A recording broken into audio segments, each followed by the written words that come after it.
you know what? With the SpongeBob collab that they had, that's a possibility. Maybe I'm just looking a little bit too deep into this. Let's continue on over to the next topic. Again, over from Jaws Claws, and I'm very sorry. I messed up my OBS scene. There we go. What Fortnitemares 2025 PR is going to be like? Yeah, a little bit, eh? There are a lot of collabs coming up. There's a lot of collabs. Okay, sweet. And it doesn't seem like, so far from the leaks that we've had, too much original content, but I'll hold my tongue. I'll wait to judge, okay? This is it so far. I think there's more than that. Oh, okay, they're just missing, like, some Scooby-Doo members. Dude, I need to sit down. I need to actually watch K-Pop Demon Hunters because people are hyped up about that movie. Dude, I've talked about this before. Completely not interested in K-Pop Demon Hunters, but everyone's talking about how great that is. I think I have to sit back and watch it. Slide on my channel, by the way. Check it out. Movie reviews, anime show reviews, TV show reviews. Check it out. Holy crap, this is a big Iron Man. That was 14 pieces. Direct links down below into the description, guys. Self-promo out of the way. Let's continue. Oh no. Might have to edit this one out, but we'll see what it is. Heartwarming. Video surfaces as a Fortnite professional, Peterbot, caught on camera giving a motivational speech about ending racism. It's probably going to be one of those stupid things where it's just like, it's not, okay, it's AI, but it's like the really bad, not Siri, but you know what I'm talking about, that really bad at it? I've seen so many of these, if that's the case. Where's that sheep? Sheep. Speaking of gays, yeah, I think that's exactly what I was. Dude, I'm sorry. I don't know if anybody else finds like these like really bad at it funny. Love the LGBTQ. I think everyone should keep being themselves and know that the LGBTQ is Dude, on. look at Peter Bob being so nice. I'm sorry guys, I have to pause throughout because I don't want to get a music copyright strike over here. Keep it. Also, Black Lives Matter. It really sucks what people have to go through on a daily basis. Dude, that's so good that Peter Bot's speaking up about something like this. I love that. But we can end racism someday because it is genuinely horrible and a shitty thing to do. Yeah, that's so nice. Look at that. What a phenomenal clip right there, dude. Honestly, I find this funny. Haters will say it's fake. So true. People just don't want to believe the truth. No way I found the original. Yeah, all those other ones are just AI. Come on, man. Dude, in all honesty, I know we talked about this in another video. I still can't believe that Peter Bot didn't like sit down and go, that's AI. I never said something like that because he can get away with that. You can get away with that nowadays. Let's circle over to the next topic though. The aura loss of Mecha Team Leader needs to be studied. Think you know Harbor Freight? Think again. We've introduced hundreds of new tools, all engineered. Mecha Team Leader needs to be studied. Yeah, a little bit, eh? But then again, did the Mecha Team Leader even have aura to begin with? Like, look at this thing. The Caddis monster had aura. The Devourer was a character that had aura. I'm good, man. I actually don't think it had any aura. Justin Eagle said ratio. And you know what? That Lego figure actually does look very good for the Mecha Team Leader. The Cuddle Team. I'm sorry, is it Mecha Team Leader, Cuddle Team Leader? Regardless, I think it's cool. Epic Games, please make me a Lego partner. Cole! Lego, Let's go. Advertise them for you. Epic Games. Any of you watching out there, I want to be a Lego partner. Let's continue on over to the next. Oh, it's another reply over here. Oh, you know what? There you go. It had aura. Bro, it was a giant pink bear that beat up a Cyclops monster. Dude, the Cyclops monster had more aura. But then again, now I was thinking about the Final Showdown event. It did have a pretty good amount of aura when it had the 0 point in its hand, and then it just stabbed the thing right in the skull. Okay, maybe it had a little bit of aura. Maybe. Let's continue on though. Man, you posted 2 types of Fortnite players. Zero delay skin, smaller hitbox. Damn, she's literally my wife. And then there's somebody like me who likes like the flashiest, stupidest skins possible. I'm the guy who runs the crap. I can't remember the name of the skin. It's the Valentine's Day skin. It's the candy. Is it just straight up Candyman? I like flashy and really stupid skins. The dumber that I can look doing take the L on somebody, that's a skin for me right there. But there are, you know what? There are some slushies I like. There are some like cute girl skins that I like. I like a variety of those skins, but for the most part, a little bit, eh? Someone posted how I feel about not having the original Hope. Yeah, I think the original Hope is actually probably the best version of Hope, to be honest with you. It's a pretty accurate representation for a lot of people. Literally me with Rena, I'm not too big of a fan of that skin, to be honest with you. Plus, it's not Christmas. It's a Christmas skin. You can't be running a Christmas skin outside of Christmas. I think that little plains area is going to be a nice spot. Otherwise, just like flat land down by that like pond. But obviously, I'm in the wrong. Everybody loves this skin, and Epic Games did a very, very smart thing, making that difficult to unlock. For me, if it's cute, I'll take it. What skin is that? I'm actually not familiar with that skin. Maybe it's just. I don't know what skin that is, but honestly, it looks good. I like the two different eye colors, to be honest with you, but you see, this skin isn't exactly. I'll be right back.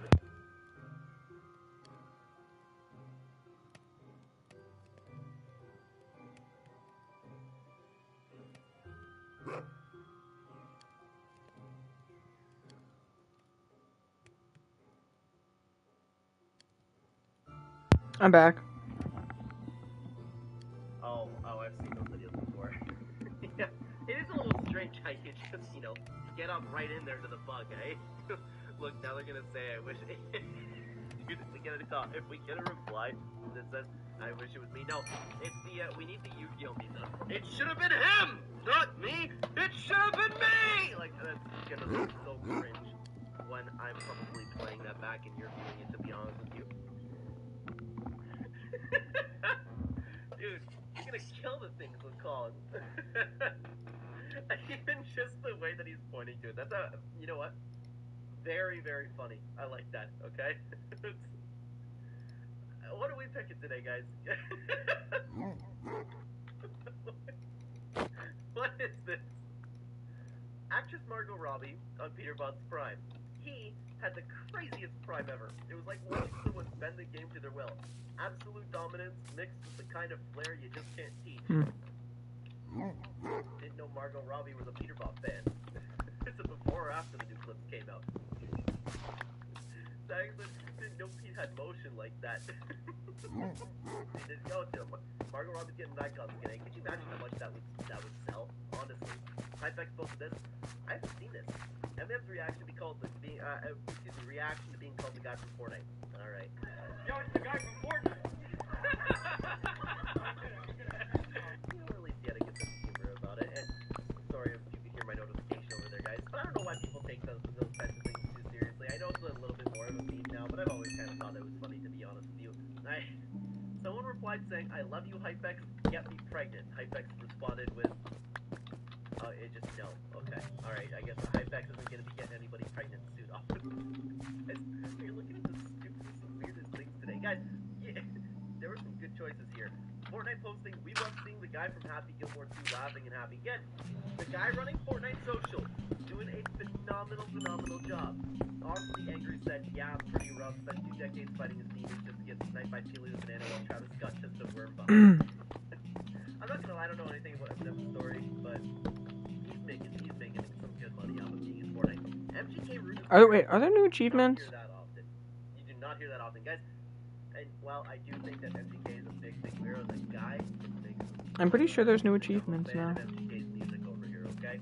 We'll continue on. All you need is a little hope. It's a dream to one day have an icon skin. However, I'm truly grateful for the journey I'm on. Thank Oh you, heavens. creating my vision.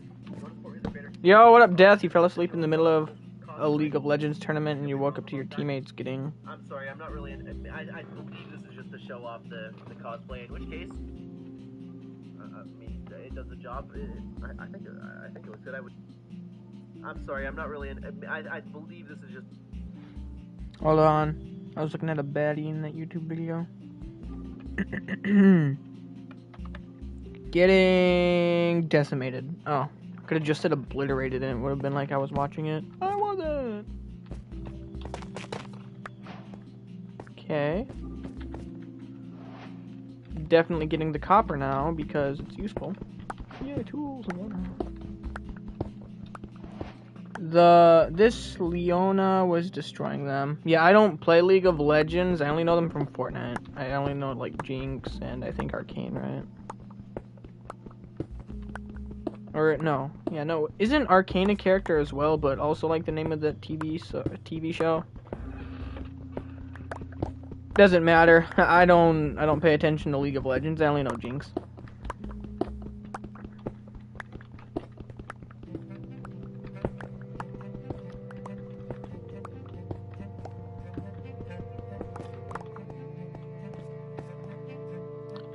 You're the only one who mains a viable character.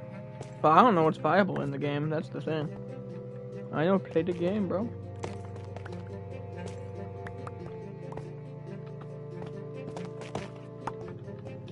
I mean, I've seen like a few clips of it, yeah, but like... it's like a RuneScape kind of like camera, that's all I remember.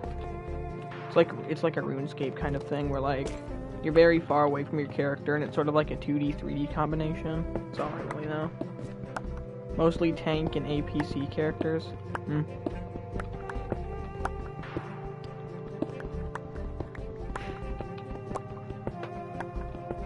build a house out of copper. It's a cool update. Yeah.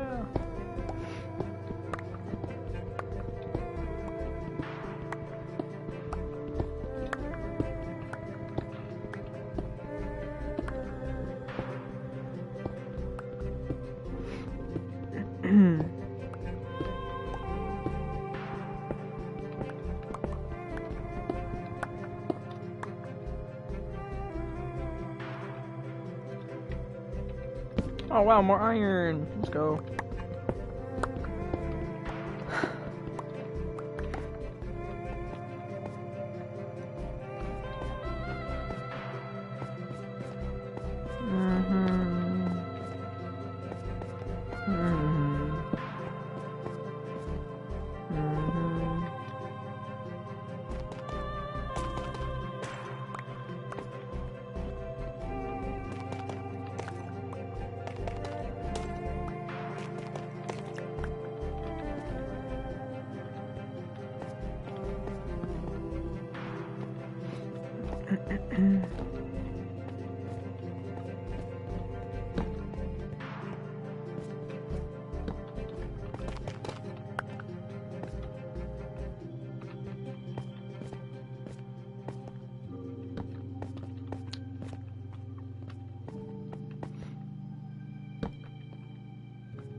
Big cave.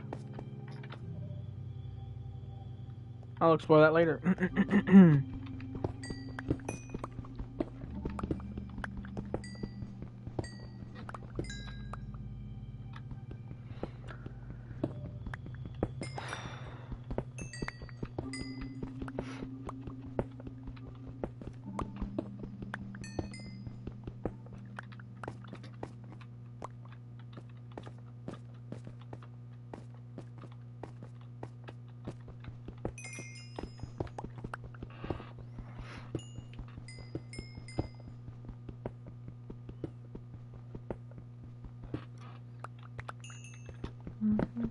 No, my torch.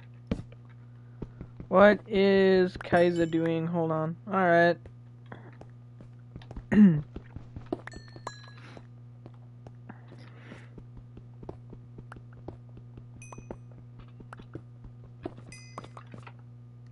I should change my skin to be a spooky skin.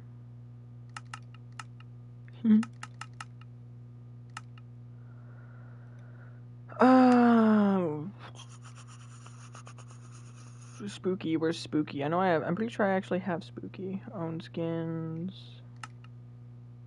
Because I'm pretty sure it came with... Oh, what is this game? No, not crafty costumes. Pretty sure I own like the Legacy Spooky skin.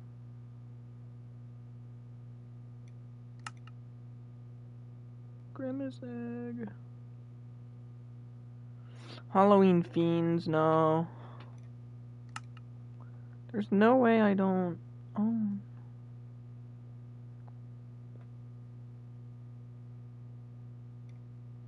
Minecraft Legends.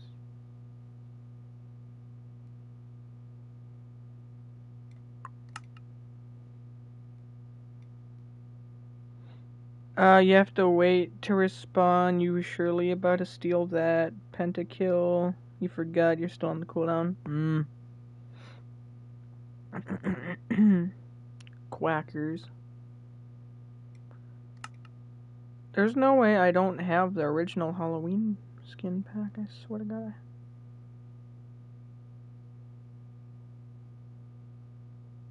How the hell did I get that one?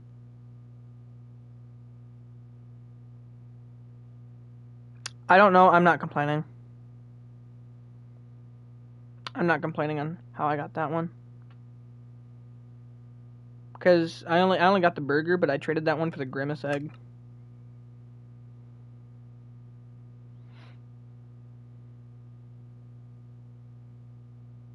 There's no way no way. Young Roo. Villains. Might have been villains. Even though. Let's see. Where's this one? Doorman.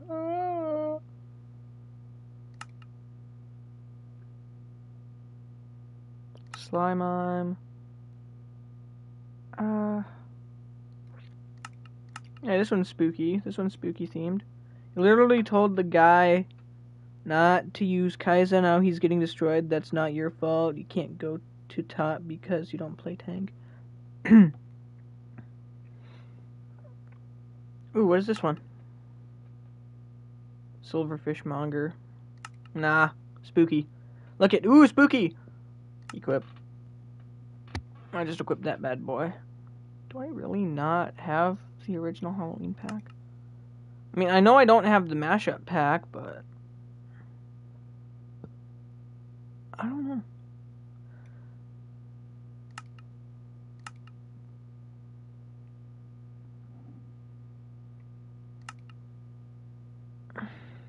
It doesn't matter. No! You're kidding me. Oh, wait. Here's the free... Super Saiyan hair. Oh no, you can't save this? What can you not save? Entity 303, what? Not Entity 303. That was a recent characters. No, not emotes, goddamn.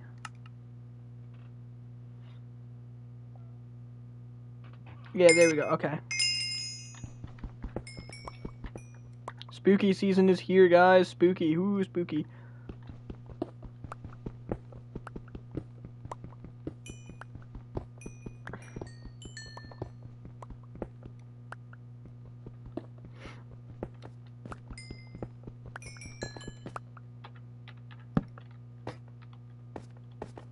Bum bum bum bum bum bum bum.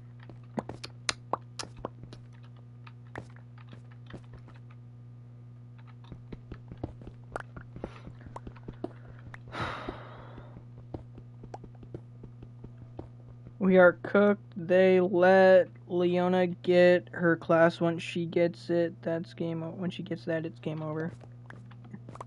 Interesting.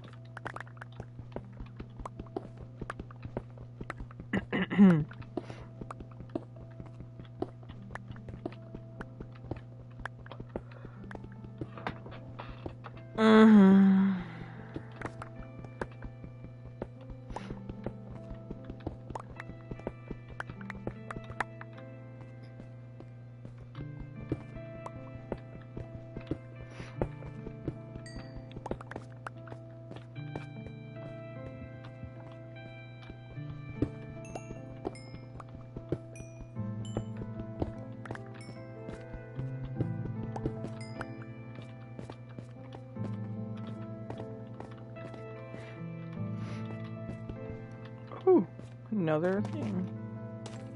Yoink. Now I got 14 pointed dripstone and 14 dripstone block. I can use those for lava farms and, yeah, just lava farms. You can get infinite water sources whenever you want.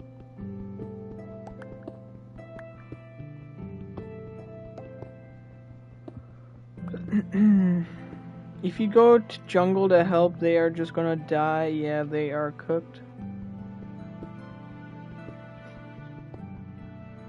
Just let them die, dude. Let it die, let it die, let it shrivel up and die.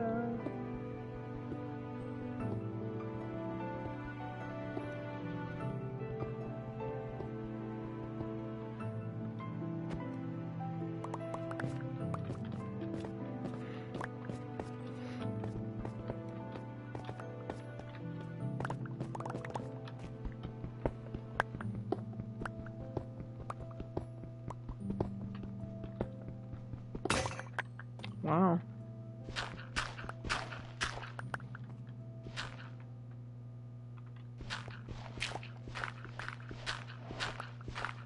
Am I gonna get flint, please? Flint? Oh, come on, ain't no way I didn't get any flint from that. That's stupid.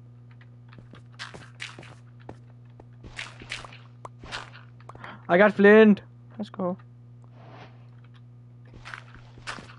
Wow, of course I get another piece of flint right now. Doesn't matter. Anyway. Gotta craft all that up. Oh, wow, they also did... Okay, I didn't think that this update was gonna change the look of the dyes, but that's cool. No, you need them to push. You're literally going to die on the final push. We literally have Elaine. It's just Leona. It's just Leona is annoying to deal with.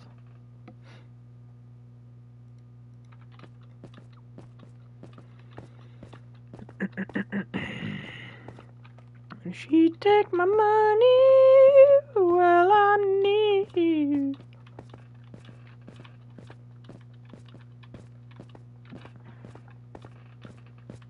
Cutie the bomb met her at a beauty salon with her baby Louis Vuitton under her underarm. She said, "I can tell you rock. I can tell by your." I think it's daytime now. Sweet.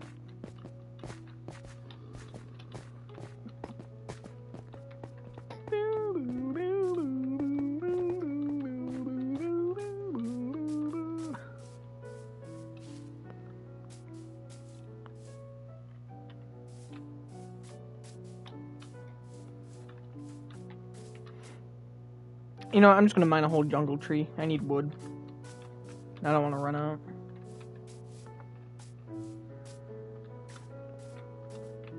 Some bamboo on it too.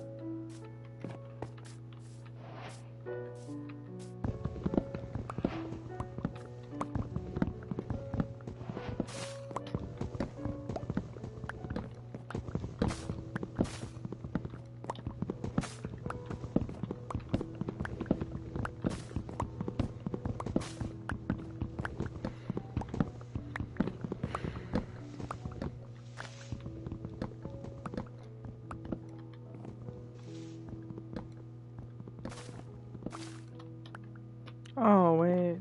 Oh, wait, no. Yeah, no, I was not supposed to draw that block. Oh, crap.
Alright, I got plenty of wood now.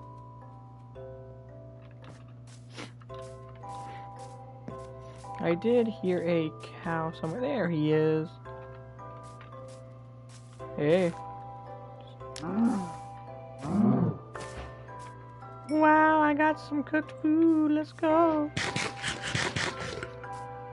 I still forget that I changed my skin, because I rarely ever change my skin. I only use like 1 out of like the 5 ones I already have on the set. So it's cool. Halloween spirit, guys. Halloween spirit. Spirit Halloween. Spirit Halloween. Ooh, spirit Halloween. Get some seeds for melons. Be useful. 21. Get a stack. Might as well.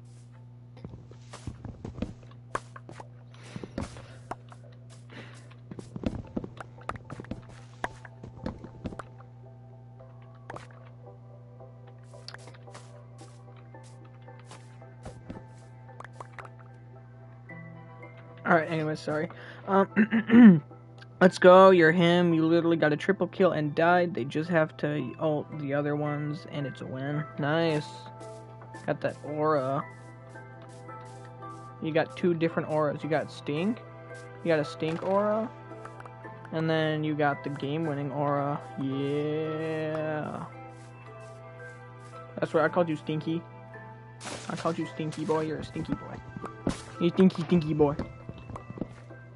Mainly because you play League of Legends. I heard they don't know what deodorant is. Stereotyping. Alright, well, got a boat. Discovered a boat.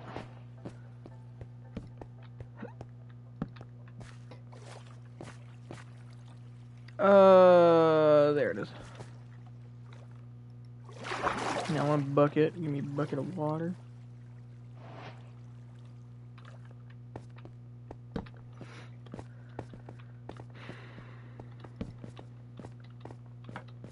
And it is a dead end, of course.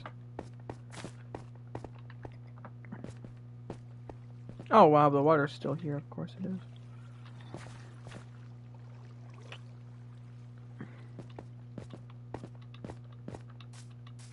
Any bamboo lying about?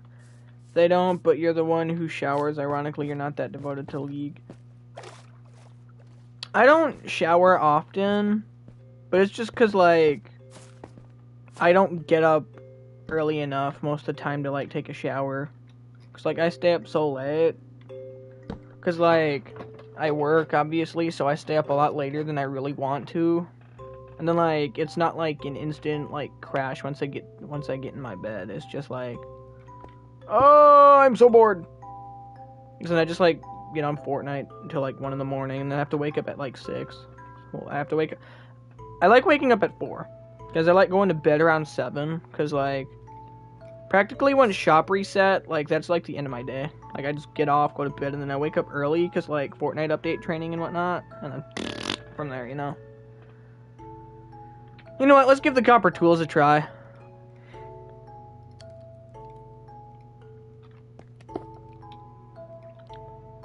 I didn't shower this morning, but I showered yesterday morning. I once went 4 days without a shower because, like, I just didn't wake up early enough. So, like, I was trying my best to not sweat my booty off. And then, like, 2 out of the 4 days I forgot to deodorize, so I started smelling like a stir fry. Imagine they added Grow Garden into Fortnite. They already have Grow Garden.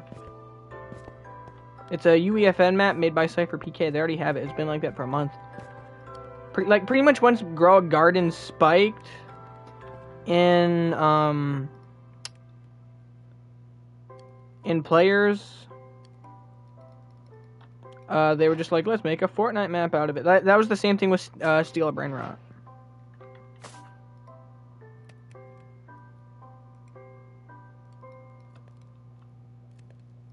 I'm not giving the copper tools a try. I'll do the armor.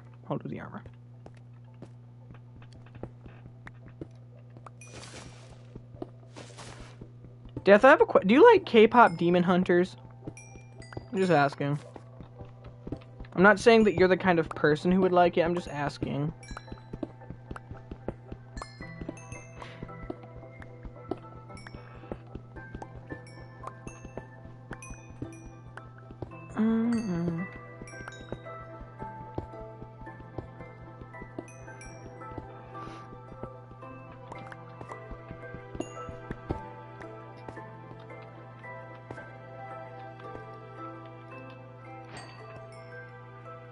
Copper chest plate. I am not gonna wear that. I want to repair that.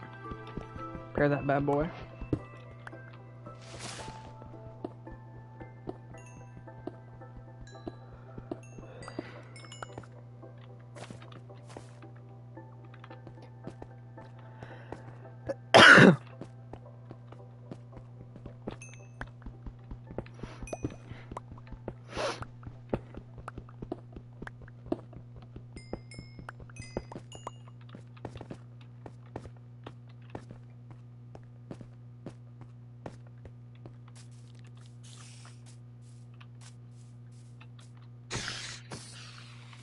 Sweet string, 2 pieces. That is a fishing rod. I like fishing in this game. It's not as fun as Fishing Planet. Don't worry, Death. I still play Fishing Planet. I just haven't felt like playing it. Streaming it, I say. I played it like a week ago. Like an hour or 2.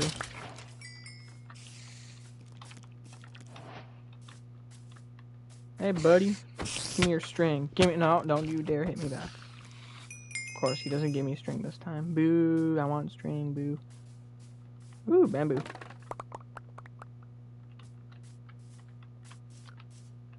Do you get... How the hell do you get support... cooked? How the hell do you get cooked by a support character?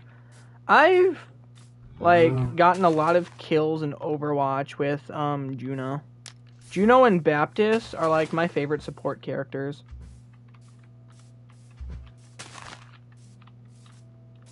Yo, what up, Juice? How are you?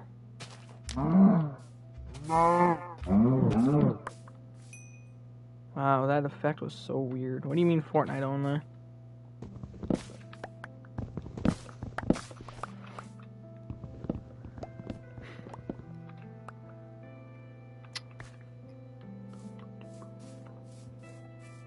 I need to find some more sheep.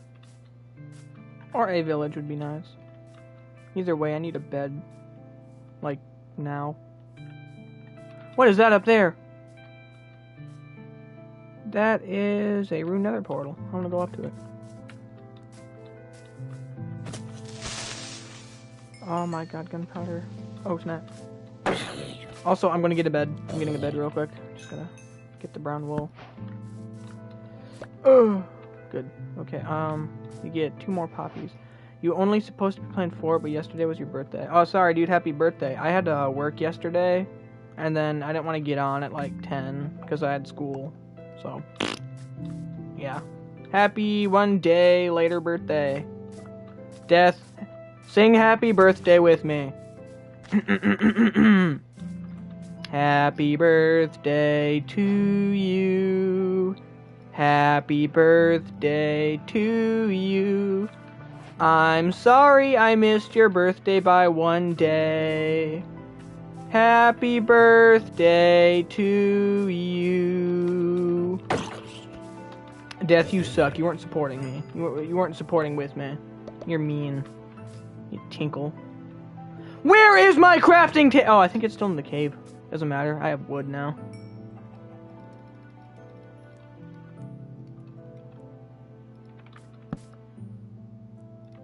I got a bed. Let's go, guys. Bed. Woo. Tomorrow, I gotta take the pre-ACT. But it's also kind of nice, because school is only 3 hours long.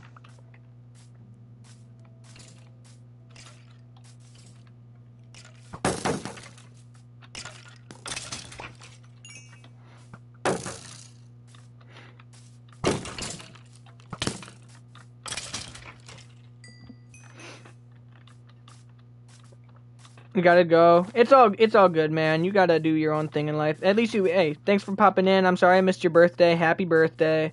Do what you gotta do. I'll see you again, some stream. Peace out, bro.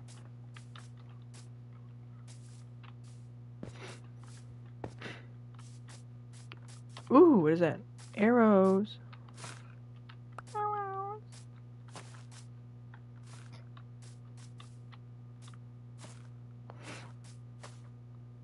Yep, you too, dude. Peace out.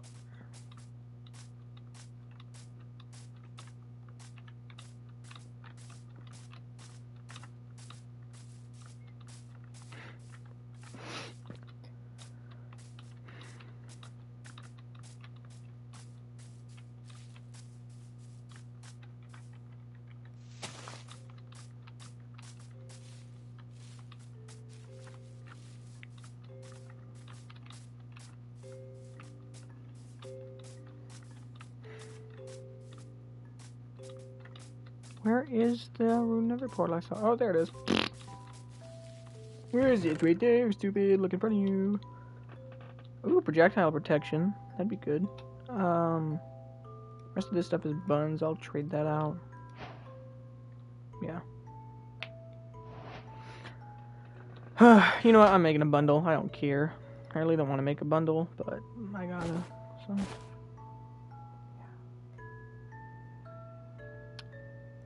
I don't need that apple. You suck. You know, I'm just gonna eat it. I don't care. Eat the apple. Eat the apple. Eat the apple. I will take this gold block. Bink.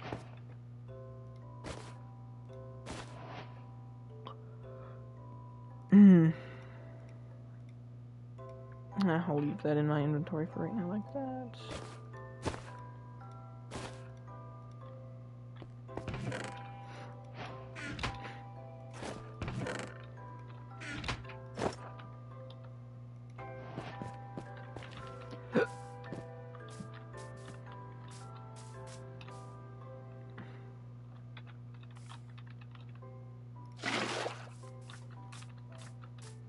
Oh my god, is that a village? Oh, no, it's just the biome blending. Wait, is that... I'm just trying to think, is this Mountain of Stony Peaks? Because then that means I could easily get iron.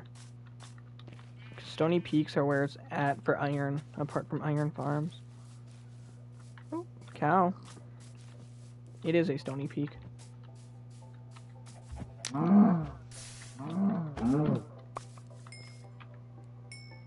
I will get coal later. Iron is what I'm here for.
Somebody call 911. Shoddy fire burning on the dance floor. Oh, do, do, do, do, do. Oh, cool, an emerald.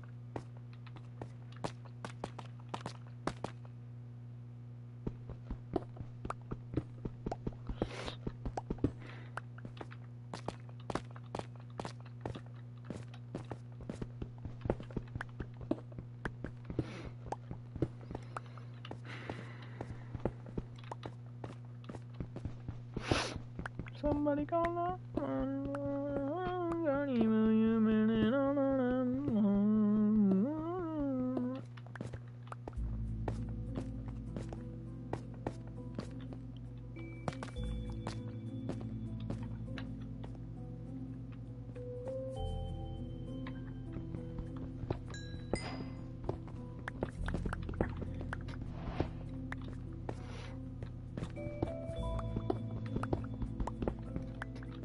You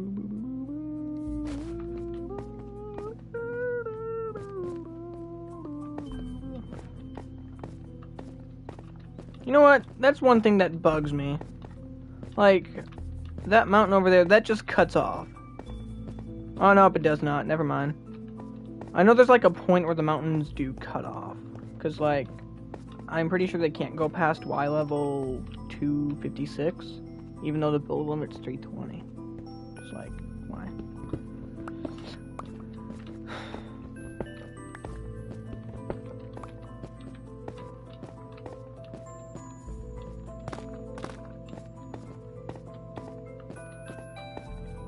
This is a really, really big jungle.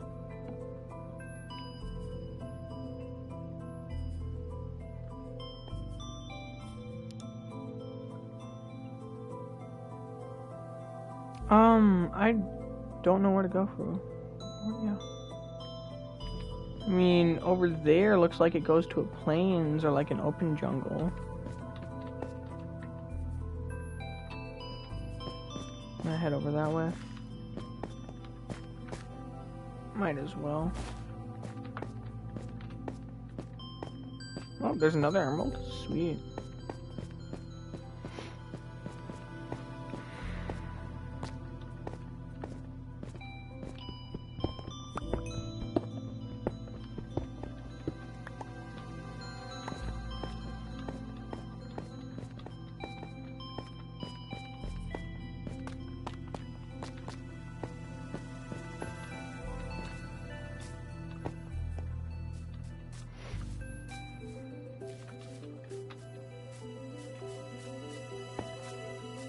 Ooh, there's lava over there. I wanna grab a thing of lava. I want a bucket.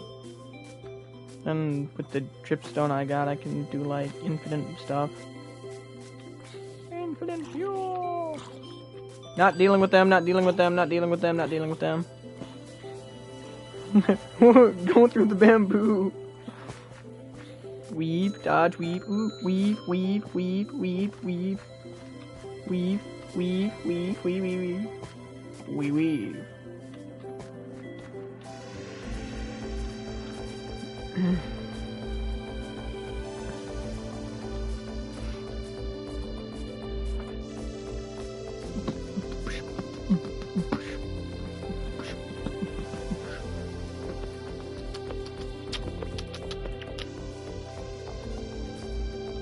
Oh my god. Oh no, right, no. Ooh. Get some moss.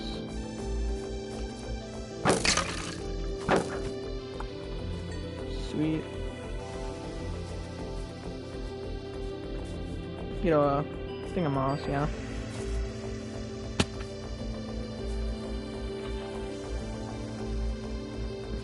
And I do want to get that one.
Now charge There we go. Put that bad boy down there. We gotta open this one up, and then I'm gonna be videos for the background noise.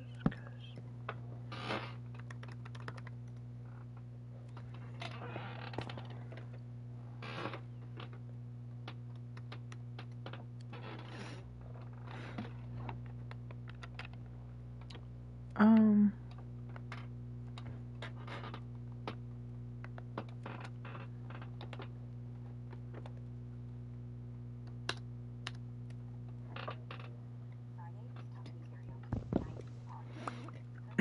Wow, it's really laggy. I think it's because I'm around the bamboo jungle. Oh, snap.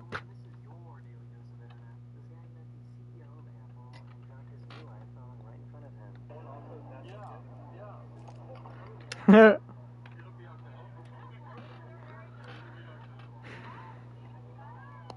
only need 3. I don't know why I'm waiting for the entire thing to finish.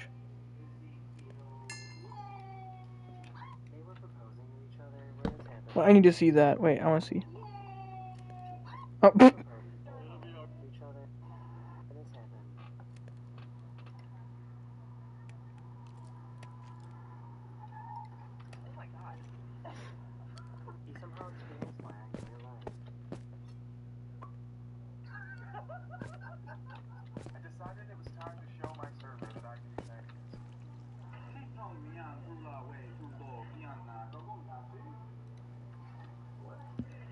A few days ago, this giant sinkhole opened up in Thailand.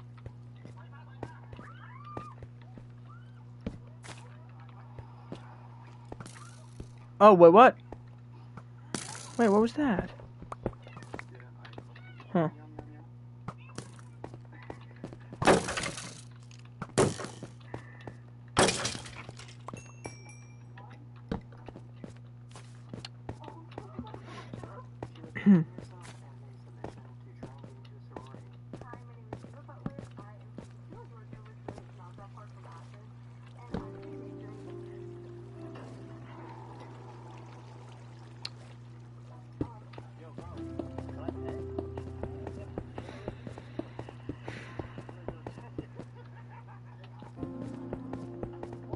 There's an owl stuck in that car. Interesting.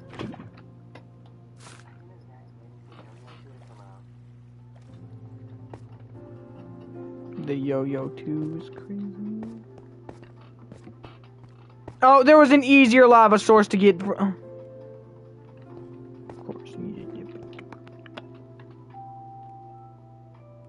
There might be an axolotl down there. I shouldn't be complaining.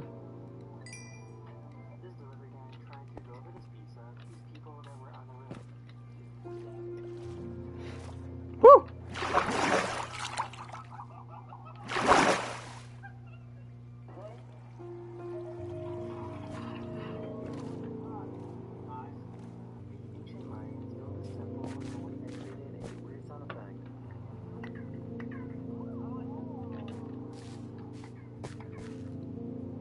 Interesting.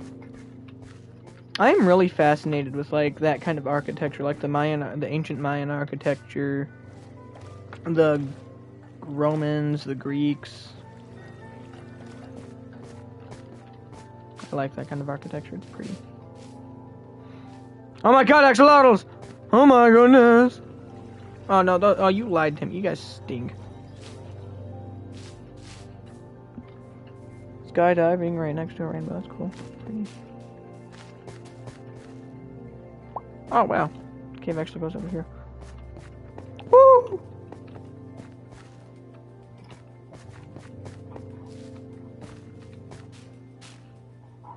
Okay.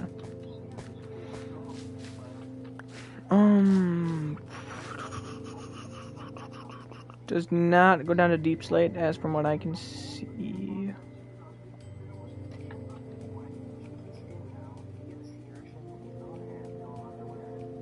Yeah, it's not even like that deep down here yet. I'm still at Y level 33.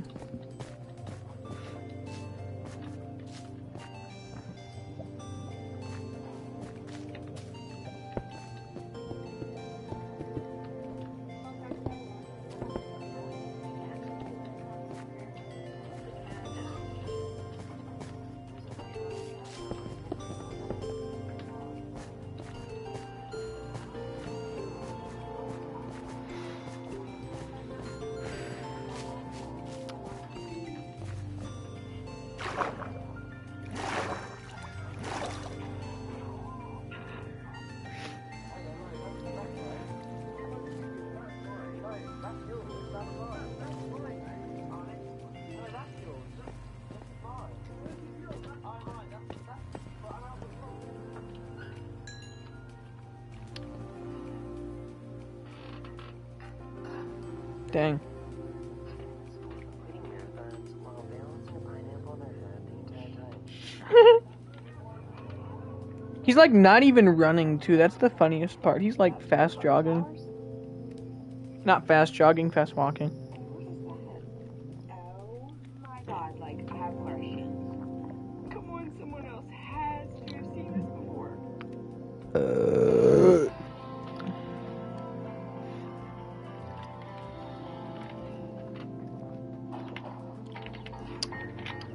Now's the time for a great deal of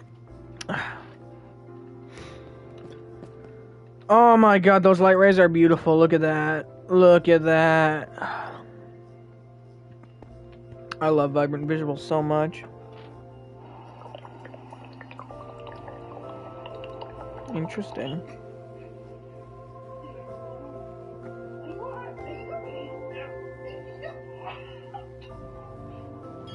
Oh. So why is this so disturbing?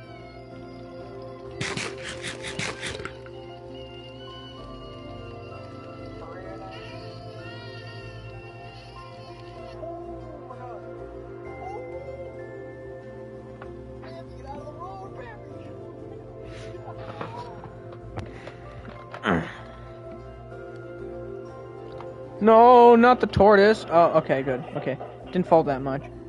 It just slid down the stairs. I was expecting it to, like, roll over completely. Oh, did you owl? I like owls. They're funny.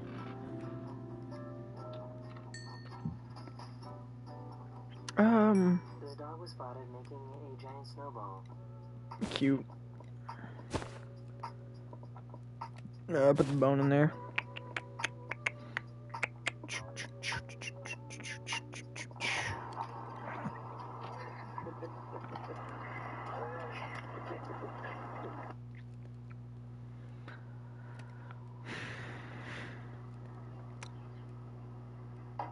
Do they fit?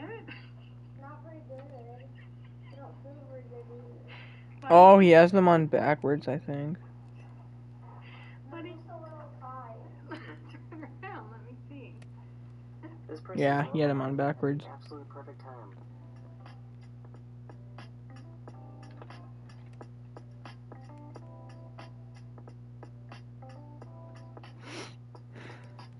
Come on, one more So, why is piece. this cat being so sneaky?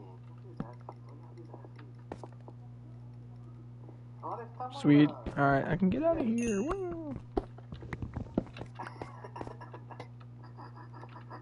I just found out that there's a basketball league that allows this little guy to be a referee.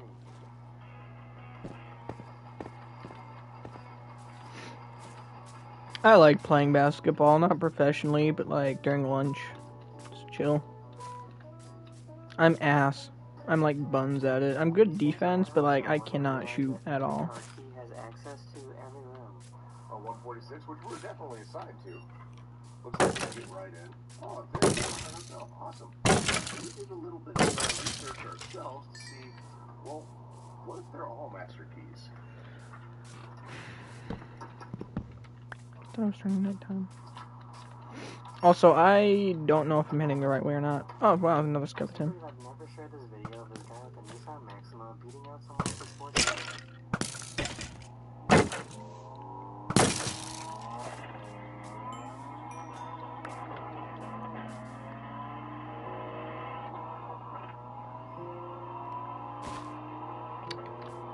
I don't know whether or not I should combine the bows to get a better durability bow, or wait till I got an enchanting table. That is the end of this video. And then, Hope you enjoyed. And yeah. see you guys Do- again. very soon. Okay, no, that's the mountain over there. Okay. My work is easy because I use ClickUp. Here's how I keep all my tasks. Okay, I think I see the mountain I was heading to. Get done in a list. What did I just do? I set a Oh. priority and a due date to keep things on track. Wow, I moved something. I pressed a button and it Tasks moved. to organize my Okay, progress. forgot you can't place stuff on leaves. I like to add the action items field so AI can show me the next. What is now? I'll wait for a bit. I'm pretty sure I just came this way. Is it? Yeah, isn't this the big cave? Okay, no, I need to be heading this way then.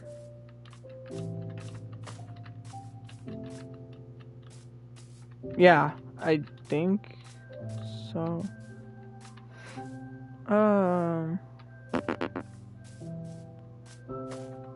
I like Tarzaning it in jungles. It's nice.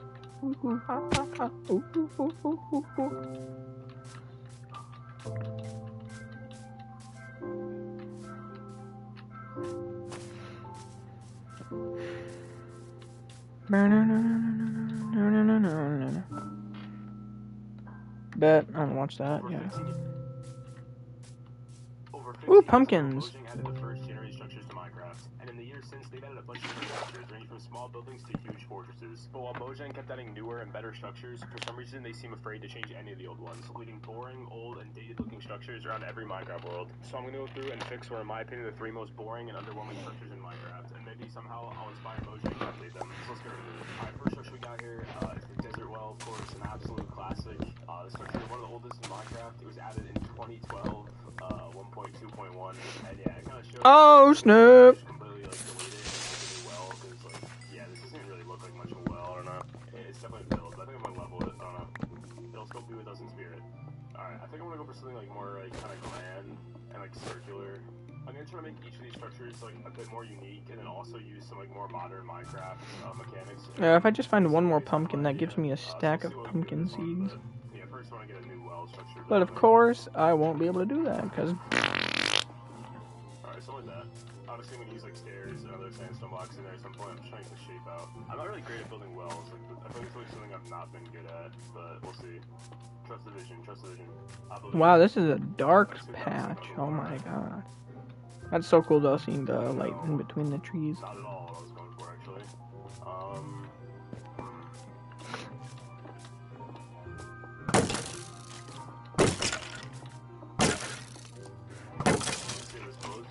That's not bad. I don't dislike that. I think I wish it would flow. Oh, snap. A little better. Alright, I like that. I think I like the base figure though. I think that's like a good like starting point for it. Obviously I'm gonna texture this actual. Oh my, how many skeletons spawn in the jungle? Jeez. Let's make this like one ring bigger. Let's mix in some other types of sandstone here. I think it's better mostly smooth, I think. But we'll, you know, get a bit of everything in there. It's not bad. I kinda wish I could do something here. Oh. Yeah, I wish I could connect that, but I can't. Oh, wait, actually I can. Wait a minute. Actually play here, right? Put the slab there, right? The water won't go down it. I don't know. Because, like, that's a full block, so it's easiest the fastest way down, right? But if instead what we do is, like, on these slabs, like, waterlog them, and then we put it down, then there's already water there. So it sees that, and yeah, okay. That is perfect. I'll kind of want to put a lantern on top of this. I don't know if it really fit the okay, there you go. But alright, I think that's the fountain, I guess, except for this outer part. I kind of want to make it a bit more like decorative. We gotta keep in mind that we are in a desert though, so I can't really use much other than sand because I want it to fit into the biome. Like, I just Oh wow, okay, snow over there. Okay. Ooh! Emeralds! I think that's kind of it for the well. Maybe some like color. I don't know how to bring color to this though. I do want to put cactuses around at some point, so we'll do the well for now. Now what we're gonna do is I'm gonna get a path. Okay, I'm gonna have to combine. Otherwise, I could just throw that out. Use in like a normal setting, and some of the blocks look good. Podzol looks a bit too like. Yeah, might as well. You know, not tropical. I guess like. No. Yeah. I'm gonna see what villages use actually for paths real quick, because they just use sandstone. In case I make a museum, I can do my first set of armor-ish. I don't know. I want to splash color in there somehow. I don't know. I'll figure it out. We could use mud. Let me see how this looks. Oh my god. No. Wow, there's a lot of emeralds. Oh my god, so many emeralds. Okay, so there's 1, 2, 3, 4, 5, 6, 7, 6, 7. Oh my god. This is so stupid.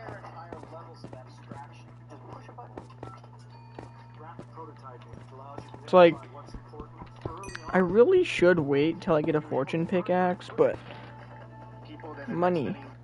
That's what we have back here.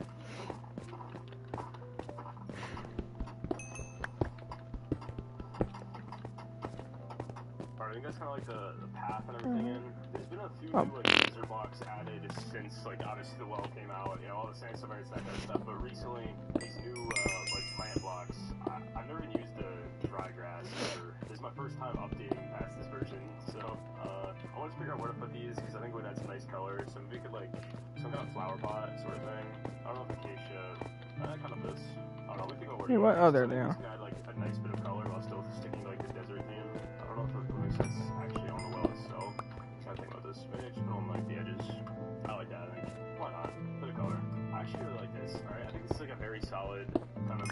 obviously there's more than just the well here, but I think now it's time for me to get the rest of the stuff I had in mind, which was like basically shops and sort of like a trading sort of area. I think it's gonna be a cool spot to find camels, because I think right now camels are only in villages, if I'm not mistaken. I mean, I could be wrong. I don't know. I basically not played with any features past 1.18. Really, I barely use them, but yeah, no, like, when you think about how to do these shops really. Oh, okay. Like, come on, hear me out. The camel cart. Thoughts. That's not fire. I don't know if this guy would be selling, but it's the camel cart. Alright, just gotta put a bunch of like random stuff around here. Maybe some stalls, like on the roof, that kind of thing. Kind of like similar to what villagers have already, I think. And we use probably spruce. I don't know. Make some oak in there too. Oh wow, speaking of like money, there is a wandering trader right there. Even though I spoke about money like 4 minutes ago. I don't know, I'm terrible at time, doesn't matter.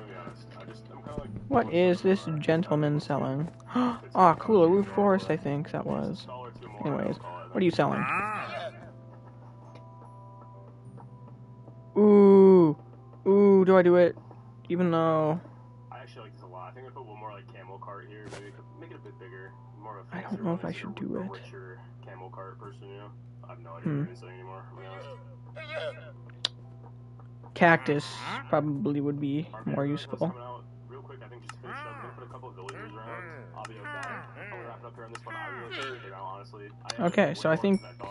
I don't know. Like a well, it's kind of like a fountain. I should have bought one, but at the same time...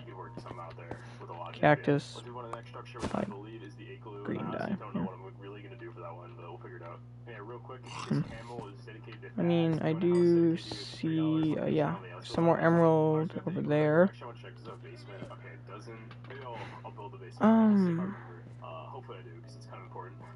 Of course... Oh, there. Okay, there's more emerald right there, too.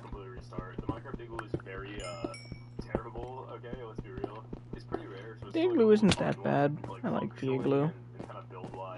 Not really much here. It was added in 1.9, so almost 10 years ago, 2015.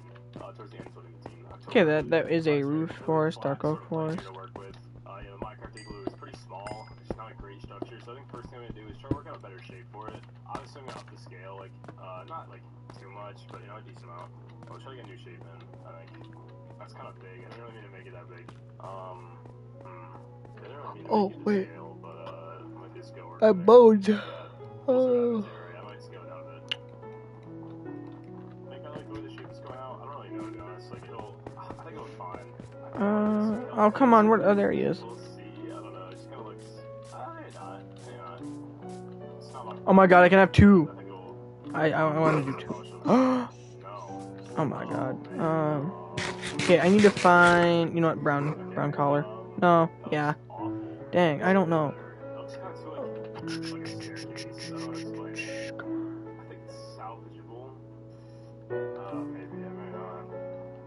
Is that netherrack? Oh yeah, there's obsidian right next to it, yeah. Yeah, that's... Dang, I really want to get a different colored collar for the one before I... You know what?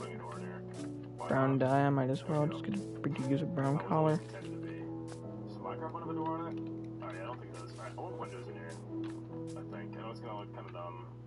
Actually, the back's got a fireplace on, I think. Maybe not like in the wall, but, you know. I like the blue, I don't know. Like, it feels cold. Alright. You know? So I got my first one, he's gonna stay the red one, and then the second one's gonna be brown one, because... Now, it's gonna pass in, obviously. They just haven't added much to, like, snow biomes for me to, like, upgrade with this build, you know what I mean? So it's basically all about just completely redoing it. Like, the desert, we had all the new plants and everything, but there just isn't really much that they added to, like, snow biomes. I guess berries, but that's like tied. Ooh, okay. Like, you no, you sit. And you sit! Oh my god. You come over here. Chimney, I guess. I think I'll do stone. You come over here, come on. Yes. Okay. Good. Will look fine. I mean, like, come on, like, hear me out. Alright, maybe I'll try to get out snow. Alright, we'll see what it looks like in the snow. Or maybe we do, like, snow-ish blocks, you know what I mean? I think I like that. And there's a cow, I really do need to get food. Okay, another gapple. That's nice. Of course. I don't know, they added like the berries, you know. So I'm kind of just yapping. I don't really know. Like this build is like kind of. I don't have a lot of ideas for this one. I'm not gonna lie. I have to do another bundle. I think this will look terrible. Something like that. Of course. I don't know. I like that. All right, I need to get like some kind of like blocks around to kind of mix up this. It's all snow. I don't know if I could somehow add like wooden details to this. It would just all be spruce probably. I don't know what kind of details I could add. No, I hate this so much. My mouse wheel is so screwed up. I have no idea. Huge. Look at. Dude.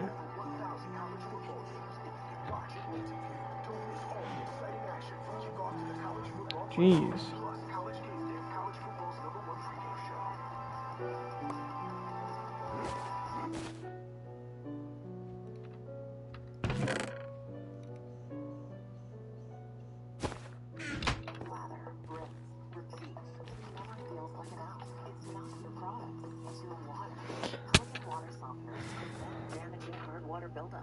Look at a campfire out here, maybe. Okay. It's like logs, I guess. I don't know, like firewood pile or something like that. I don't know. How do I fix this? I don't know. It's just so like it's just snow. You know what I mean? It's all snow. I don't know if I'm supposed to really fix it. Let me think on this for a second. I don't know. I could put some ice in it. You know what I mean? Like I don't know. Is that decent or is that the worst thing you've ever seen in your entire life and you wish it was like just the other way? You know what I mean? Maybe we'll put like smaller. I like the base of it a bit more, you know? Okay, I think I'm gonna call him the outside at least for now. I'm gonna go inside, I'm gonna get a quick interior, maybe a basement with the stuff that I'm supposed to get in there. I don't really know. I'm not really sure. Figure it out. Sorry, I'm gonna stop saying I don't know. Okay.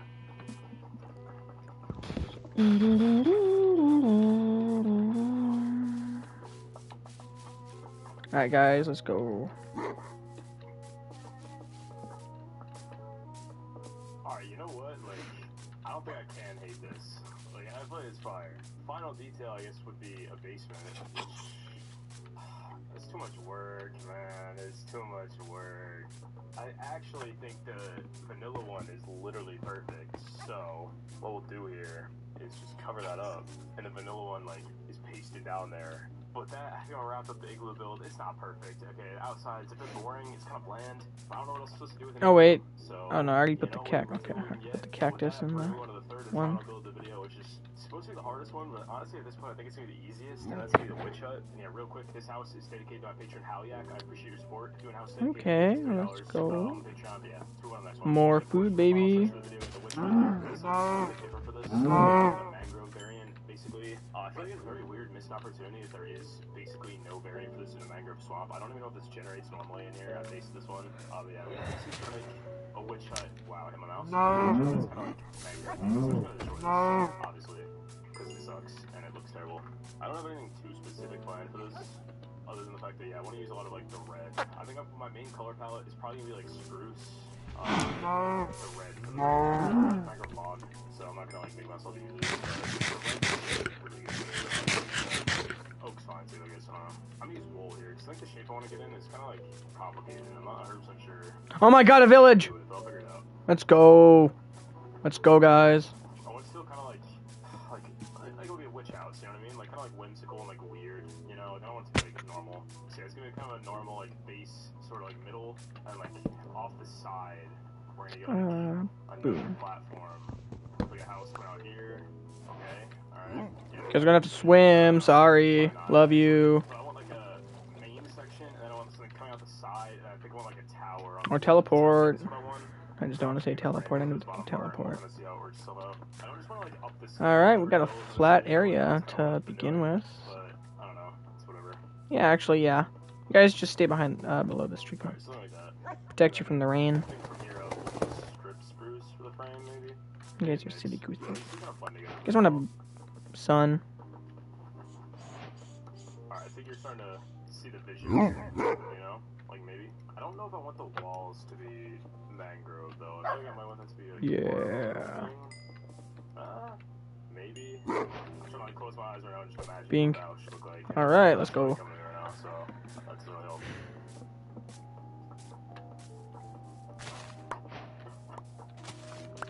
Okay, I'm liking that, I think. Just like a bit more support on the bottom, so this kind of helps a bit, I think. I like just building something. I don't know what we're doing, but I think it'll come up fine. Alright, okay. That's like the frame of like basically But we'll see. But maybe I we'll see figure it out the drown. Let's see what Oak looks like. Maybe. The mangrove root. Let's see. Potatoes! Let's go. Yeah. I think with some I need to details, set up a potatoes, base vines, portion before I like start to loot everything. this will look actually really good. So Because think I got I'm no gonna go space in for my it. inventory. I'll always change it. You know, it's not like I'm locked into this. So just fill this in. Then we'll get started on like the frames for the other parts of the house here. Which, you know, I think will really make it sound easier. I actually kind of like that. How there's like a ravine. This video, you know, just subscribe, Well, I'll appreciate it. probably Of remove it course, eventually, you know, but I do sort of like that. You know, our Discord also, all that, the usuals. The links below, you know, all the classic stuff. And let me know if you enjoy this kind of video. Like, I don't know, because there's more Minecraft stuff to make a transform, I guess. But these kind of were the three that I felt needed it, so that's why these are here. Alright, we're in there. This is literally one of the worst biomes in Minecraft. Okay, let's be real. Alright, like, what were they doing? Look at this. You can't build here. You know what I mean?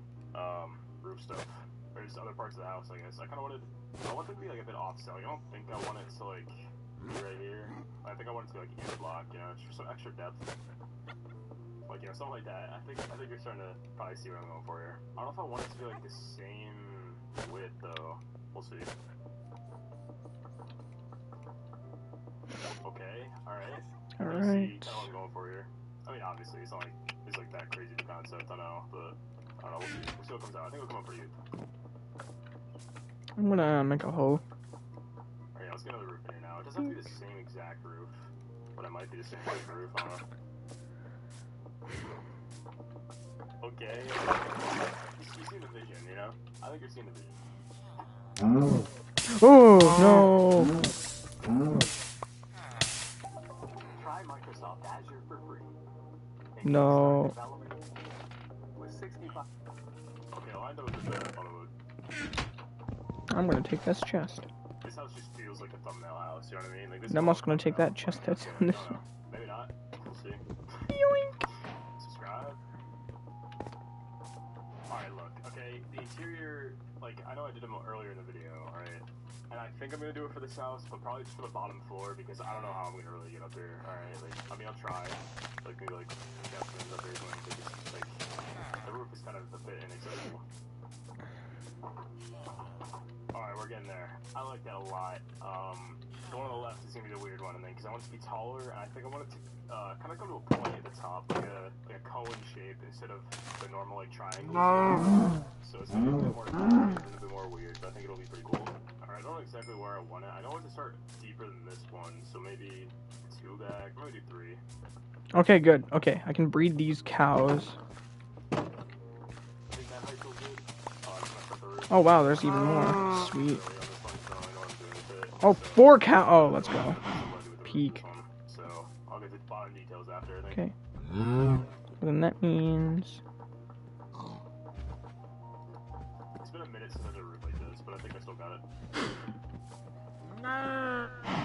And then I'm gonna do this for a lot of generations. I still have it. You don't deserve water. Not bad. There's some trapdoors, stairs, that are Good. shaped. No more Obviously, water, walls you don't shall really match suffer. this. Obviously, we use the fence, Stay but, in there. You know, I mean, this is just not the right color, so we're not gonna use that. I like that. I like the like silhouette of this house. I like that will once I like finish it. You know. Yeah, I think just a little bit of texturing on here will go a long way. There's a cleric. I didn't know there was a church. There's walls and supports and everything. I don't even know where it is. I don't see it. Windows, doors, way up, and then all the smaller, but very important details, so like vines, leaves, lanterns, that kind of stuff. That'll really make a huge difference in this build. Then I think it'll kind of all come together pretty nicely. We'll see. Alright, that looks good. I like that. I like that a lot.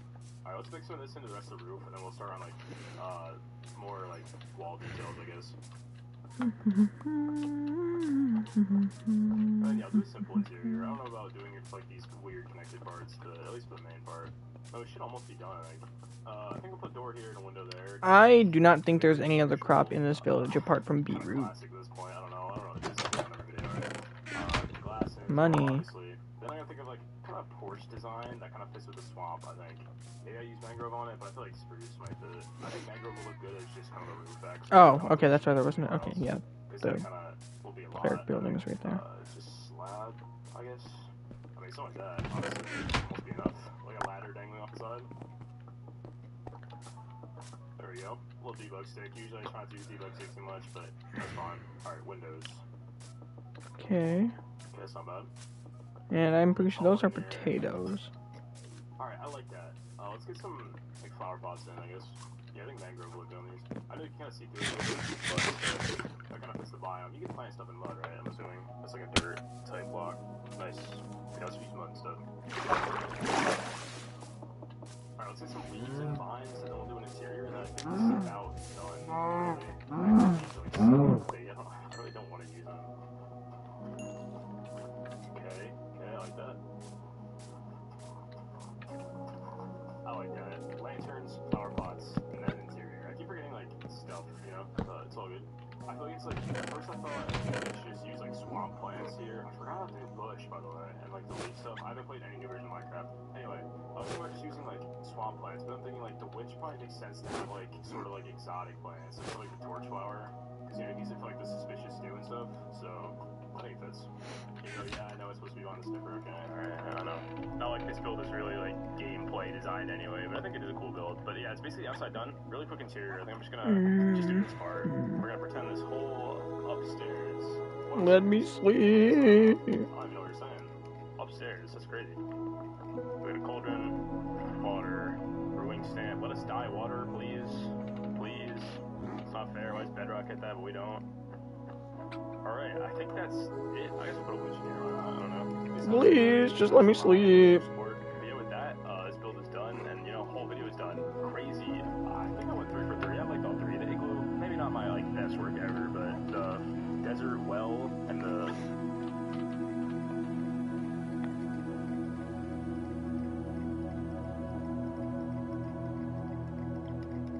Come on.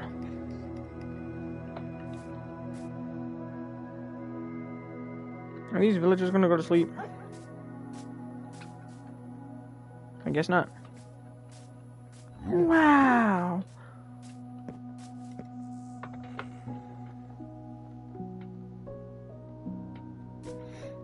I saw a Waddles video.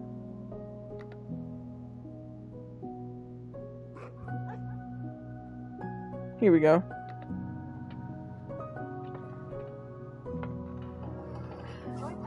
Alright, anyways. Cancel anytime. Deal ends Friday, October 10th. Now's the time for a great deal of it. From the Kelly Booty Fest out the way. Buy online, serve from select dealers, or hurry to local hobby dealers. Alright, guys. I'm sold. Initially, when we were taking a look at these biome updates, you know, the entirely brand new look of the overworld, that was a little bit unsure. We're reading your guys' comments on that, guys, and it kind of started to turn the tide. So that, combined with all the tests that I've been running with these visuals over the past week or so, and you know what? I think I'm in love. And it's not even right. Well, Minecraft's new update that changes the look of literally everything in the game, well, it goes even deeper than we thought. Grab a cup of tea and mix it with some monster or something. Now let's take a look. Comparison, side by side. Sir, we spent quite a bit of time in part 1 taking a look at all of the side by side. If you missed that part by chance, then check that out next up after this. We'll take a look at a couple of side by sides when it's relevant, but less so today. So the desert biome. Oh my gosh, this is vibrant visuals, the full release right now. It is orange, man. Like, it feels warm here. It's intense. I do like the tone of the water, how blue it is, the reflection, and they really pop. But, yeah, were there other animal that's the pens? olden days, man, because how it's going to look after the new update drops. Wow. So this is one that we kind of discovered in part 1, and the difference here is one of the most shocking differences out of every single fight. Reflection is definitely toned down a little bit more. The water might be a little bit less blue as well. But overall, and especially when you start looking at things inside the Minecraft world, for some reason, the aesthetic, I feel it really pops. It really starts to excel when you're not like flying around in the sky looking at things. Instead, you're walking and looking at the creatures, the different blocks of plants that actually pop up into your world and like bring this place to life. And one thing that I absolutely slept on, and I don't even know how, man, but I saw a couple of comments on it in part 1, the sunrise and the sunset. Always, the coloration inside of the Minecraft world, it gets a little bit more intense when the sun is near its beginning and end. Oh my gosh, you take a look at it. Sunrise inside of the desert. Of course, that intense reflection, we know it, we love it, that's still gonna be there if there's water. But like the sunrise inside of the desert, it actually feels way more cool at the beginning of the day, like cold. And then as No. way higher and higher up in the sky, as the desert starts to get Actually, yeah, you can escape. I don't care about the pigs. Get out. What's all happening here? Obviously, this is the coloration, the tinting of the biome, but man, it was kind of the reverse effect before, where at sunrise it felt even more intense and warm, and then as the sun moved into the sky, it all kind of dissipated. It feels good here. Really, really good. That sunset across the desert biome, oh man, this is one of the most beautiful sunsets that I've found over the past week. Yo, to the beach, they put a Waddles color instead of Minecraft. Oh man, this is so romantic. A steamy day to the sunset, the eve, the crest of the desert. Look at how yellow that sun gets. Oh my gosh, I've never seen such a thing inside of Minecraft vanilla. And then the sky, it's starting to get way more dark. You know, because the sun is setting. But how this sunset actually fades out and the coloration completely changes. The color of the sky, brand new. And then nighttime inside of the desert vibe. You know, you look at the colors, it's actually kind of bright here, and it still feels pretty yellow. I love how the moon is looking in the sky now too. You can see around the moon, it's looking at a little bit lighter of a blue, and then further from the moon, it's a little bit darker. I know I got all night here, so fucking things ahead to midnight here. Boom! The intense blue moon, and the desert. At the peak of night hours, it sort of starts to lose its yellow tone. But if one were to move from biome to biome here, taking a look at the sky mainly, I mean all of the blocks too. But when you move from one biome to the next biome, you can really see all of the coloration change. One of the huge things that I'm so glad they preserved is the color of the sky. When you move from the desert to something else, the color of the stars specifically, they completely change. And whoa, we take a look at how the warm ocean biome looks at midnight too. Alright, so moving on from the desert biome to the warm ocean biome here. This stuff looks really good. One thing that we didn't check out too much in part 1 is the look of under the water. Don't want to do that. Under the water here, I think the look of things has changed, but only our changes under the water are a little bit less noticeable than they are up on the lake. Peak time of the day, under the water, swimming around here, everything looks a little bit more washed out than it did in the full release. For example, what I'm talking about here, I mean, this is kind of a different biome, so maybe not the best showcase, but you can see it. The water is so intense blue and foggy, you can't really see No, my shovel. I say intense blue and foggy because take a look at the ground. It's so blue. I mean, on one hand, it's good, but on the other hand, in the new version, it looks so much more realistic here under the water. The light reflections that are popping up here are way more prominent. Also, I don't know if I just haven't noticed this one, maybe I'm late to the party, but take a look at my hand and how the reflection, these thick cones, they're actually being reflected off of my hand. Oh, that's cool. I actually never noticed that. Jumping into a new river biome, and yeah, you can see exactly what I was talking about. Even inside of the river biome, everything is way less blue-coated all over the place. But don't get me wrong, especially in third person, everything is absolutely still blue. This new look of under the water is top tier. It's beautiful, and you can see so much better now. I love it. Honestly, the water was so foggy before, it was kind of hard to see anything underneath. Different biomes at different times of the day. So look here, this is not the biggest plains biome in the world. I've seen larger, but at 2, the plains biome looks actually so much better than how it looked before. This looks way more like actually default vanilla Minecraft, which is kind of funny because yes, I know Vibrant Visuals is always default Minecraft, but it's even more default now.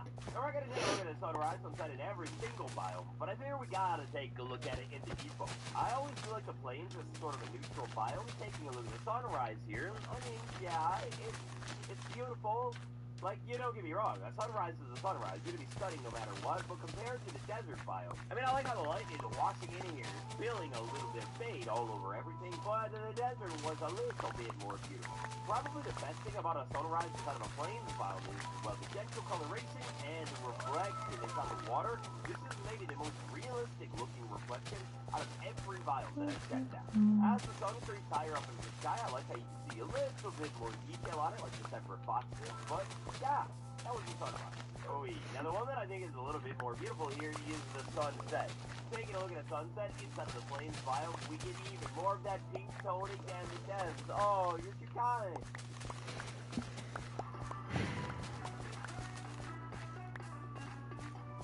Oh.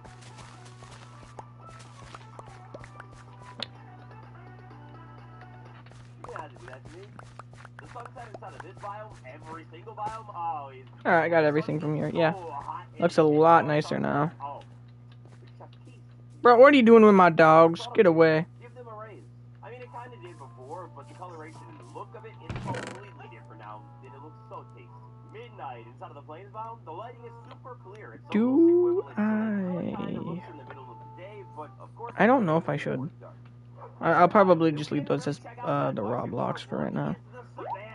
I don't need this much bundles too. Savannah biome is one of those warm Minecraft biomes with a little bit of a unique look going on. As you can see here, the unique look, well, yeah, this one benefits from a before and after big time, because you can see here, inside of the old Savannah, we are super saturated.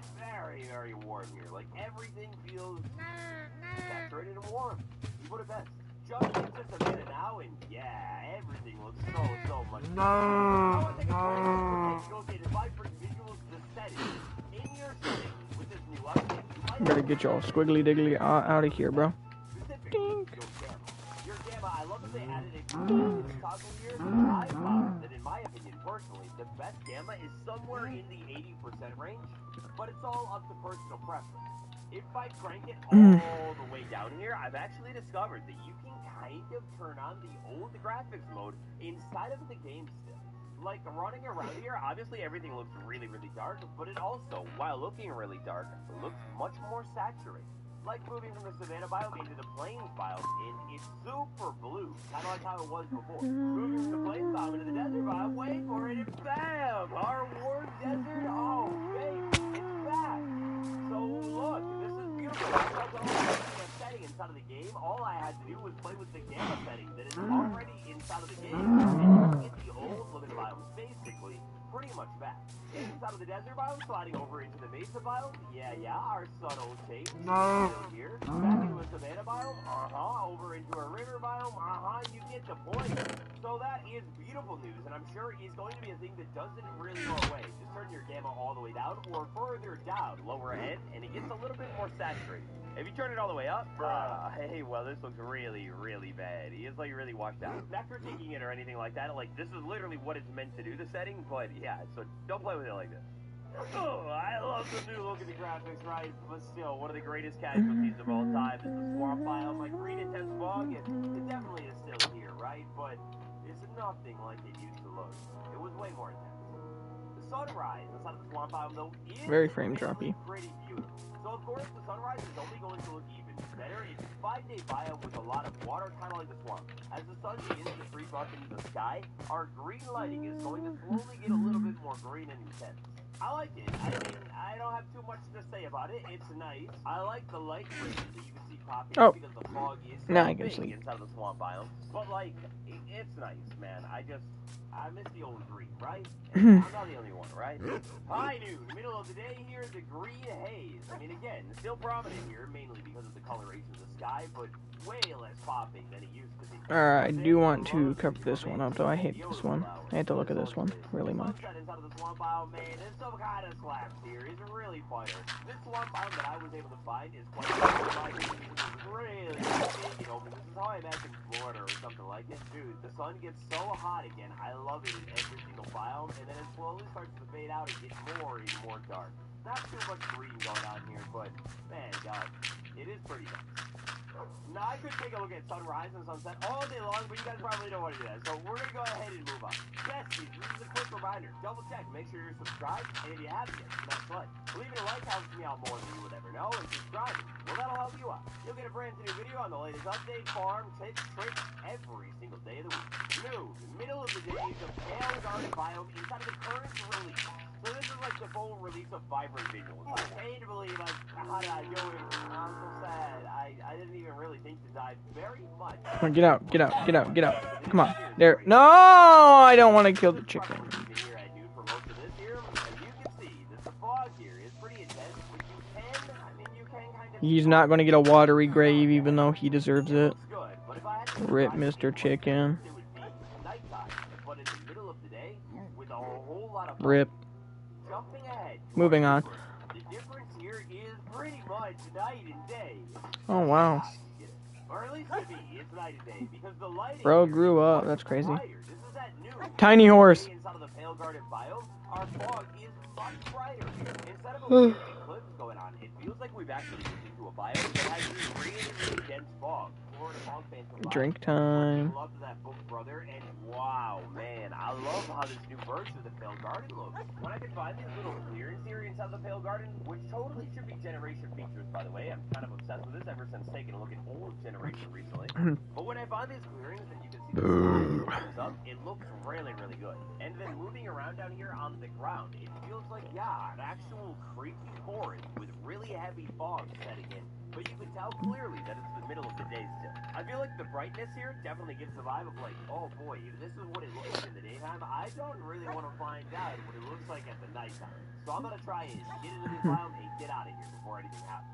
Well, while we're talking about it, midnight inside of the Pale Garden biome, to me, midnight inside of the Pale Garden biome, how it will be looking very soon is basically how it looked at midday in the old version. The fog is really gray, it's all super dark, jumping around out there on the ground, and we are too much saturated look of everything. It feels so much more like a horror game now. Like, the orange is freezing. Oh, no way. Take me home. Mom, come pick me up. I'm terrified. My work is easy because I use ClickUp. Here's how I keep track of all my tasks. I Okay. start by brain dumping everything I need to get done in a list view. Next, I set a priority and a due date to keep things on track. I create custom my progress exactly how I want. I like to have access, so Oh, dude. Oh, cool. Okay. Useful cave. Let's go. we're running a multi-billion-dollar company. Click the Oh my god, a mine shaft. Let's go. Even better.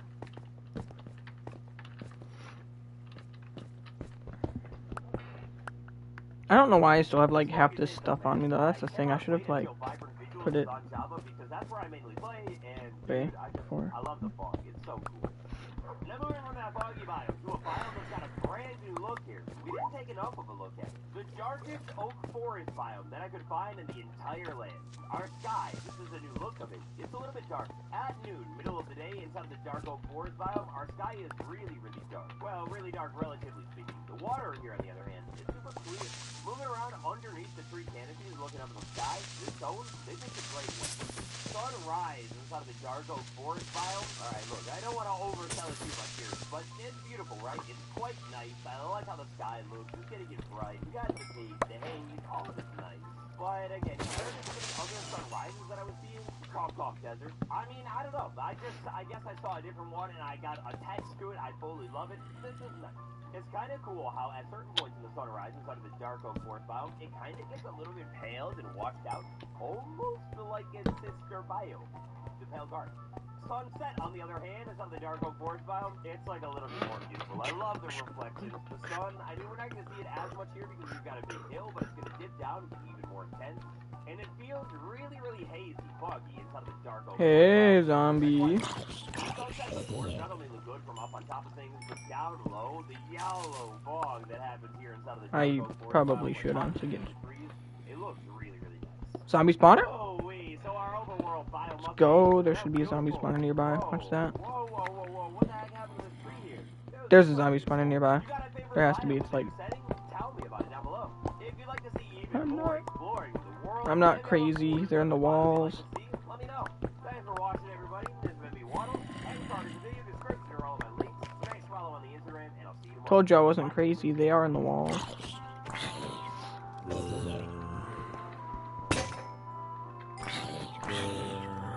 It's like little pocket. Just kind of crazy. Oh no. Yeah, it's a little pocket.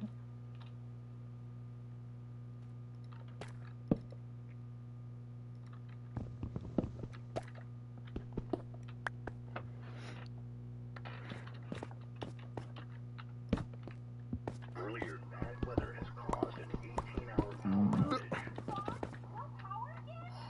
Jams, come to a charge power station. Peterball and Poyle are back. There's been 2 divisional cups, and guess what? They've won 2 divisional cups so far. Wow. So then see how they're playing through in duos, and basically get an idea of what their game plan is looking like. Then lobbies against the best of the best. As with like pretty much every other video I think I've done so far, far, they're landing at the Hive. Now, I think what Globals is one from Hive. Most of the solo cash cups are. If you watch Pete with the slide coin, you'll see why he is landing here. Our loadout from Pete is triple gun, kind of unsurprisingly. Double pump ability plus some spray. People kept using it in the solo cash cup. It was very annoying. Oil is all running packs instead. There's bigs and then just like spray gun and pump. Basically very like fragger plus support playstyle. Insta-fizz padded in this game. Pretty much as soon as we got that, I'm going east. Pretty far distance to go. I'm not sure what the purpose is. I don't know if they're just trying to go and keep clicks again, because this kind of seems to be a recurring theme of the first week. But yeah, not sure where they're going. Either way, fizz padding straight away. It seems like we're approaching a third-party opportunity here. Curve versus Evelyn. Yeah, sorry, let's see. And the speed of this is just so crazy. Ooh, lovely wall grab. Okay, code's in. Just himself. Oh snap! That guy ate the code. Bro is fully lost. I love that he's waiting there for Poyo to come back so they get the 1v2. Even though he took fully after the code, and then Poyo is spraying him as they go. Doesn't manage to get the same finish now. This is the way. Now they were passing this direction because, of course, the bunkers here, they were able to get it since they got the queen. Unsurprisingly, same strategy that with the and Versace won the global. Another thing I've not really talked about a lot yet is when you actually get into the about it. Yeah, let's see. It gets, yeah, there we go, perfect. When you get the gold from the bunkers or claim a flag, a lot of players end up coming here in the storm and getting medkits. So for example, the bunker that spawns right over here that they ended up getting, you can obviously just rotate straight in and it's 5 gold per medkit, so they can get 3. I think there's around 300 gold in there, so they can get 3 or whatever. Play storm, plenty any heals, so they need 2 as beer bottles right there. Getting the fizz pad, this is very reminiscent. I got the themes, very, very reminiscent of the global championships. Going down out of the sky, clicks and caves, but because he's flown so far away, this is the thing that actually happened in the globals. He's able to get here. I think he'll be able to get the revive before clicks and caves end up actually catching up to them. There's like a crash pad or something, but he'll be able to get here, but of course, then it's the red up. There's just no way clicks and caves end up pushing from that far. And then when the slurp pops straight back up to max HP, let's get up their back. This right here, what we're about to see, is like a perfect example of how you play as a support player when you're playing against or when someone gave up. So no, it's the first thing he does, if I scroll out here, is that he covers a bunch of space. He gets super aggressive at the same time. He's on the walls, he's covered a bunch of codes, he's just like in there ready to on the walls. And you can see as he's doing that, Poyo is literally just getting close to it, sliding, whilst spraying at the same time. So team pressure from two sides to us getting the first knock. Same thing's happening with Epic Whale as the beer box that catching up the wall, and Poyo is literally spraying it from the side. So there's nothing mechanical. All he's doing is literally just spraying an SMG as a support player, quote unquote, not doing anything risky, just gets 2 super free units. So there's aura pressure. Ooh. Back here and drop the heals, obviously whatnot. There's a team sitting right next to them, and it ends up really, really cold. They don't want to get Okay, cave spider. Oh snap!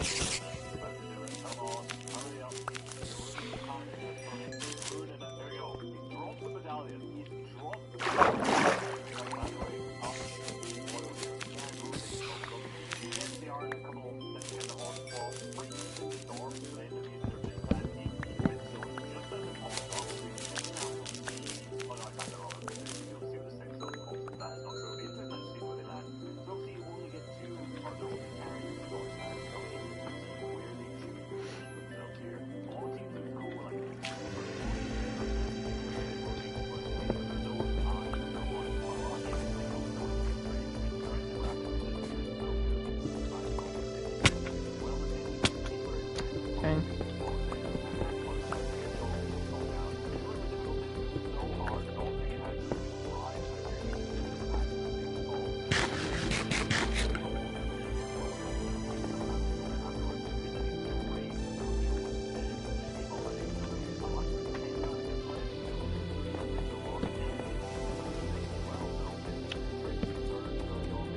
Alright, now we're in diamond territory.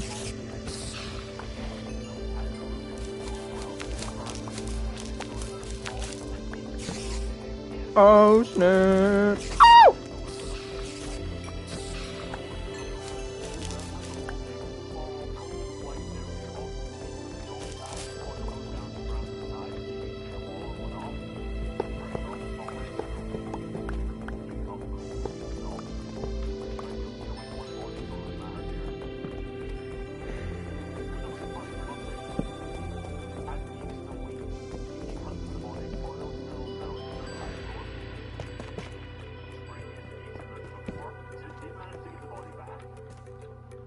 You're scary. He's putting into work right now. Boyle's gonna get tagged in. He's on the little 1v2.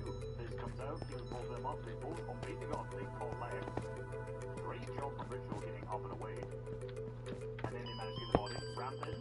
Oh, Conan. Richie's out. Out and running. Okay. Not the best refresh. He managed to get through about a match on that. Up to Cat Bell, but still pretty much no heals now. Pretty scuffed. I want to watch the actual knock again, because that was really good. He pumps the wall, covers his angles, hits the floor edit, so that he's got all the beasts. Sprays this wall. It's a risky angle to take. It's cold from the POV, can hold it. He's out slightly too far away to hold it, but obviously Pete's at the disadvantage because he's on the left hand here. Then as he places the wall, takes his pump out in case he doesn't get it. And I love the fact that he covers Ooh. the left and then does a top. Can't believe I almost left passed here, that goal. Kind of top pulling down, so that as he jumps over, he'll be able to take the other wall at the other side. That's really nice. So he can jump, pumps, resets, edits. Like that's so fast.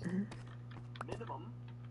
And then Cole hits the quick reset and hits the maximum afterwards, and then backs out straight away. So full speed, pumps, takes the wall, hits the left, replaces, double pumps. Doesn't even look that fast to watch it 100% speed. Really nice little mechanics in there. Now because that's on the late rotate, he's just basically committing tons of the mats to get in, which makes a lot of sense because the whole lobby's basically looking at him right now. Ooh, and they're getting keyed. Nice back shot there from back shot. That's not what we're gonna call that. Shot in the back. Probably heard that learning the piano is going to take a long time, but that's a lie. Here's how long it really takes with this brand new method.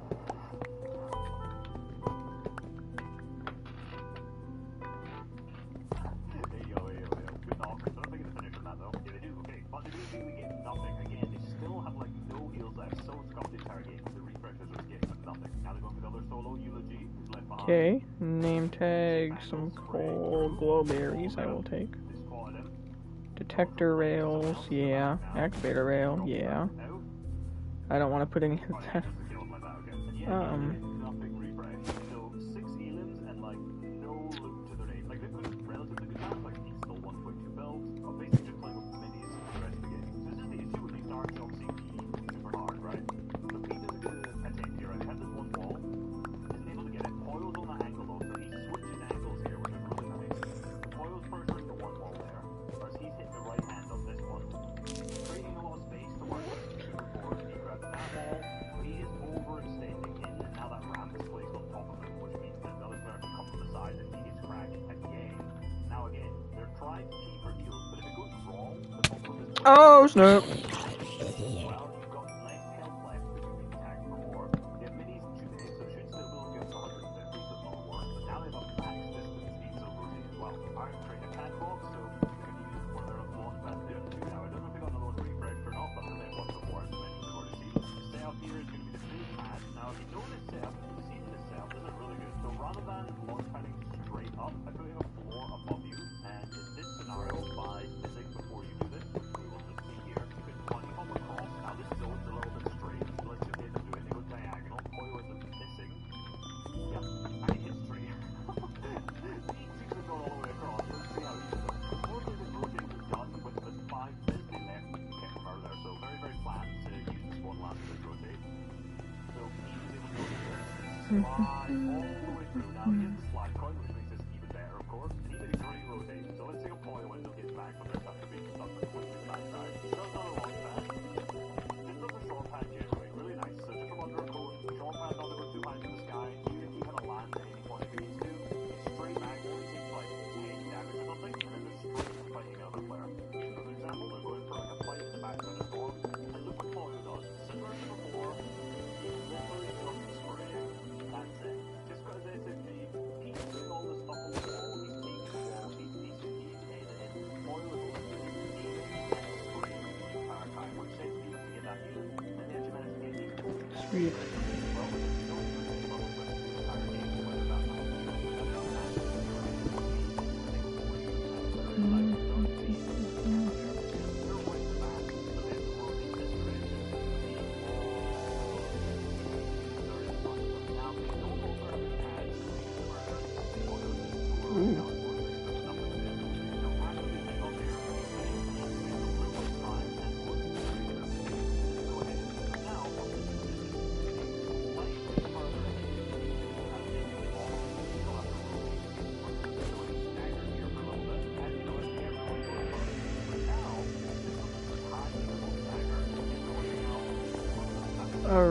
I am not going to explore this area. I need to go enter. I need to go empty my inventory.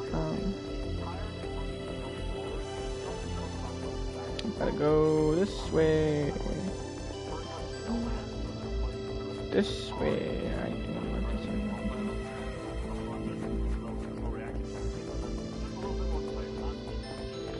this. This.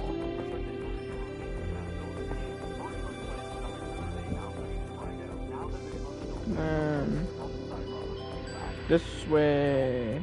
No, not that way. Wait.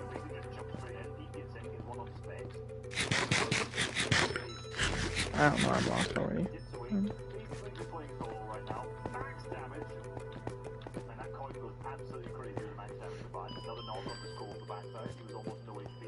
This way, right? This way.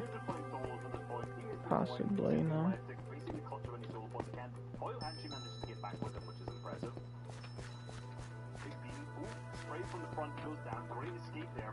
Okay, so I think it is this way. And then... No. Oh, I'm gonna spoil this. He does not win this game. And she chose this game specifically because he doesn't, because I want to kind of highlight their playstyle when it goes wrong a little bit here. Now they're at the front. Reed's cut them off, tries to go for a good angle, but Reed just goes for the spray and insta-kills in there, so they go down in 7th place. That was at 7th with 12 Elans, so obviously you can see this playstyle where they were like fragging out super hard. Let's see these win with 13 instead and see kind of how things were different.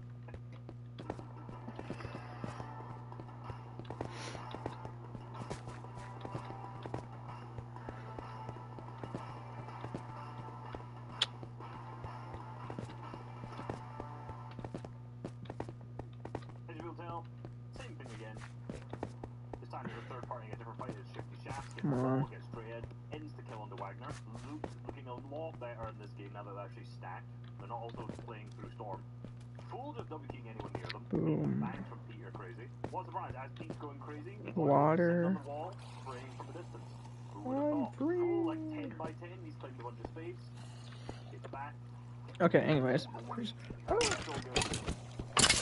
Got him. Let's go, that was easy. Easy.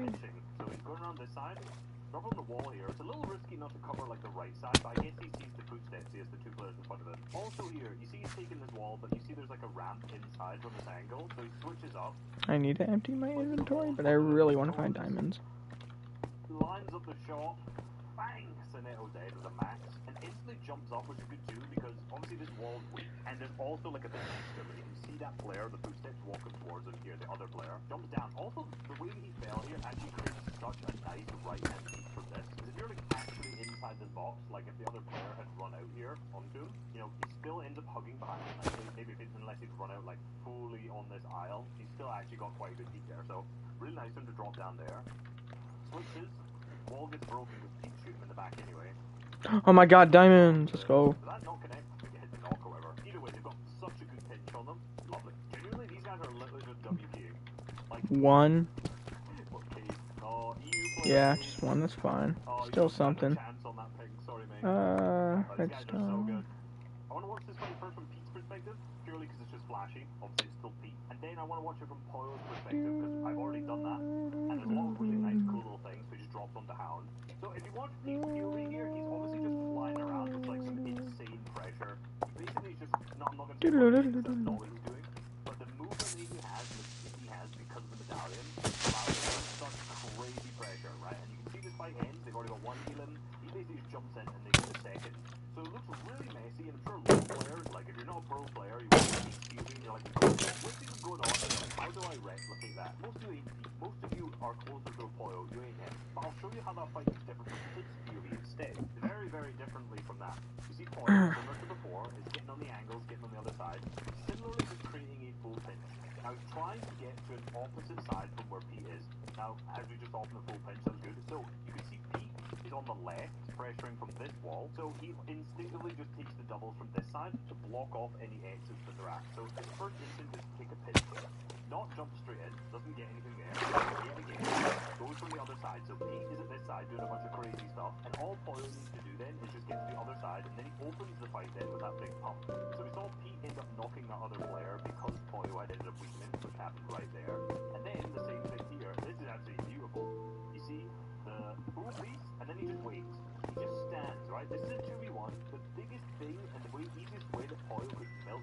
fight is by letting OG kill him. So if he takes out his pickaxe or if he pumps, he'll get pump blocked and he won't be able to shoot. He just stands with his pump out the whole time until the player looks away and then he can pickaxe through. So nice, anti-milk prevention. I don't have any of that in there. Now Boji's run away, so he pumps the wall from the distance, hits the Conan, tries to take the wall, hits the down below piece here, and then starts pressuring below. Boji, because he's now getting pressured from Pete, also drops into the full box, and then Pete comes from behind and kills him. So Foil and Pete... I'm no genius, but I don't think that this is where I came in from. Also, oh my god, that... Oh, okay, well, I think I know where the diamonds are.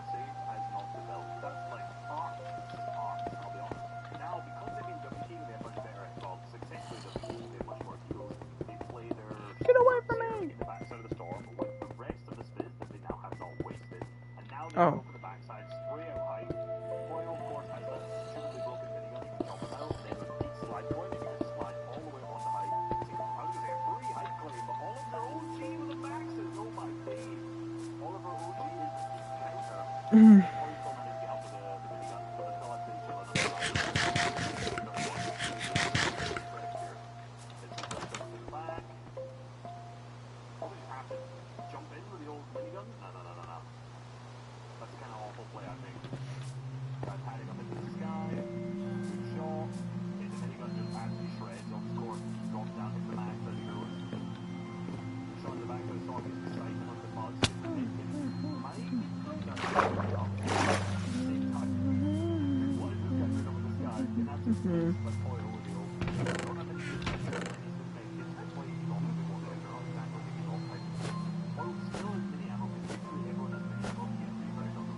Ugh.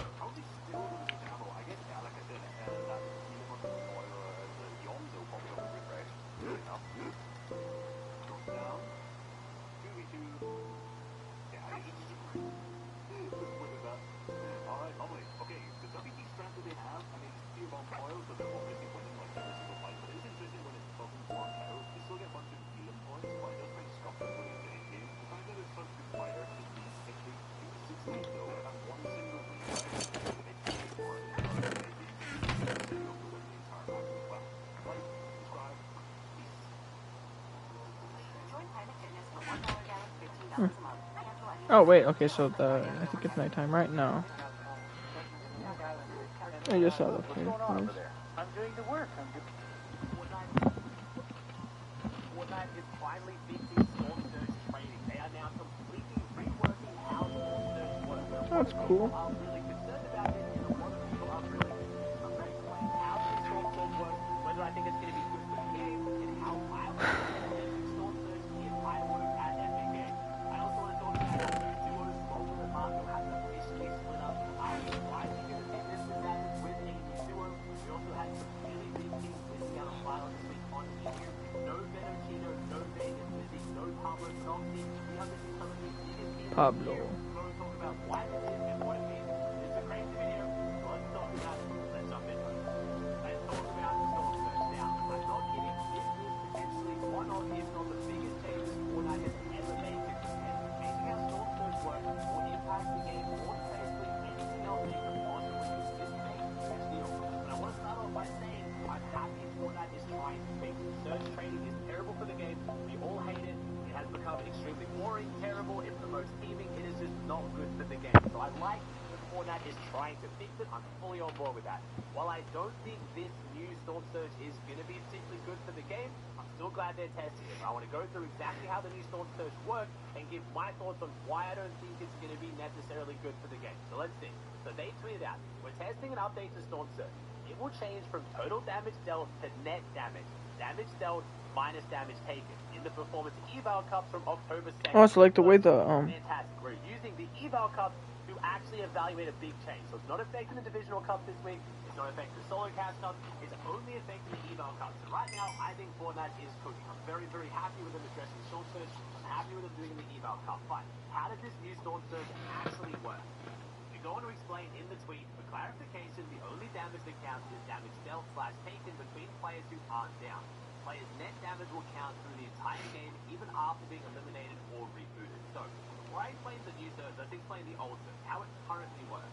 So again, as you deal damage throughout the game, there is a threshold. All of your damage is being tracked, and if there's too many players alive at a certain zone, whoever's done the least amount of damage starts getting hit by Storm Surge. The problem is, that only counts for damage done, it doesn't matter how much you take, and that's where trading comes in. You build up a giant tower, and your friend builds up a giant tower, deal 2,000 damage to each other. Even though you've dealt 2,000 damage and taken 2,000, you're still 2,000 above, because all that matters is you've done damage. So if you have extra meds that you can pop, it doesn't matter. That's the problem with trading, right? So then this makes sense, right? It's damage done minus damage taken. So if you deal 2,000 damage, but you take 2,000 damage, you're still back to 0. Whereas a team that's done 100 damage but taken 0, they're up 100. They're doing better than you, and that sounds like it would make sense. My issue is, I know how pros are going to abuse this at the top level. Again, this is all theoretical. We have to wait until we see the Eval Cup play out. My concern, and what the concern a lot of pros have is, if you're middle map, let's say you're OXR based, and you deal 200 damage, you hit a few AR tags on a team that's across the map, what stops you from just boxing up for the entire rest of the game? As long as you get stormed, you can just sit there and just wait, and then you just stare at your walls. There's no reason to deal damage or fight anymore. And alternatively, let's say you drop an edge map, right? You drop an edge map POI, you're contested, which is even worse, right? You get down, they get a gun, you get a gun, you pop some minis, you deal 100 damage to them, they deal 50 damage to you, and you take them down. You're only 50 up in damage, and now you're going to have to rotate across the entire map. So while you're rotating, you're going to get hit by, let's say, 4 or 5 AR shots. You're now lost 150 damage, so your 50 positive has now gone to 100 negative. Then you get into zone, and everyone's boxed up because they already have their surge. See what I mean? There's just no incentive to actually want to take fights anymore, realistically. Fighting is actually even more risky now than before, because you can win a fight and actually take more damage than what you dealt. If you get into a box fight with a team, you open up the fight, you hit them for 100, they hit you for 150, you drop back, you fully pop meds, you take them down, they deal a bit of damage back, and you end up winning the fight, but you might go equal on damage or maybe even negative, but you won the fight. That's going to be a problem. And then even worse, once you've now won that fight, you're going to try to rotate into zone, and you're going to get tagged with 2 or 3 more AR shots because you're trying to get into zone because you took a fight, and now you're even more below. Whereas the team that just dealt 100 damage at the start of the game and just boxed up in metal, they're still 100 up. Like, they're still fine. So, I know what people are saying as well, like, oh, but if you deal 1,000 damage and only take 200, you're 800 above. So you're doing even better than those other teams. And that makes sense, but in my understanding, if the teams who have done that consistently, it means they've killed so many other teams that the surge won't even be used. So that team that got 100 damage and just stayed in the middle of the map, they're still going to be up, they're still going to be fine. Does that make sense? The only way I think that teams can do a lot of damage and still not be above whatever the threshold is if a bunch of people are coming. At that point, there'll be no surge. So I understand that this, while getting rid of trading, also is going to make teams fight even less.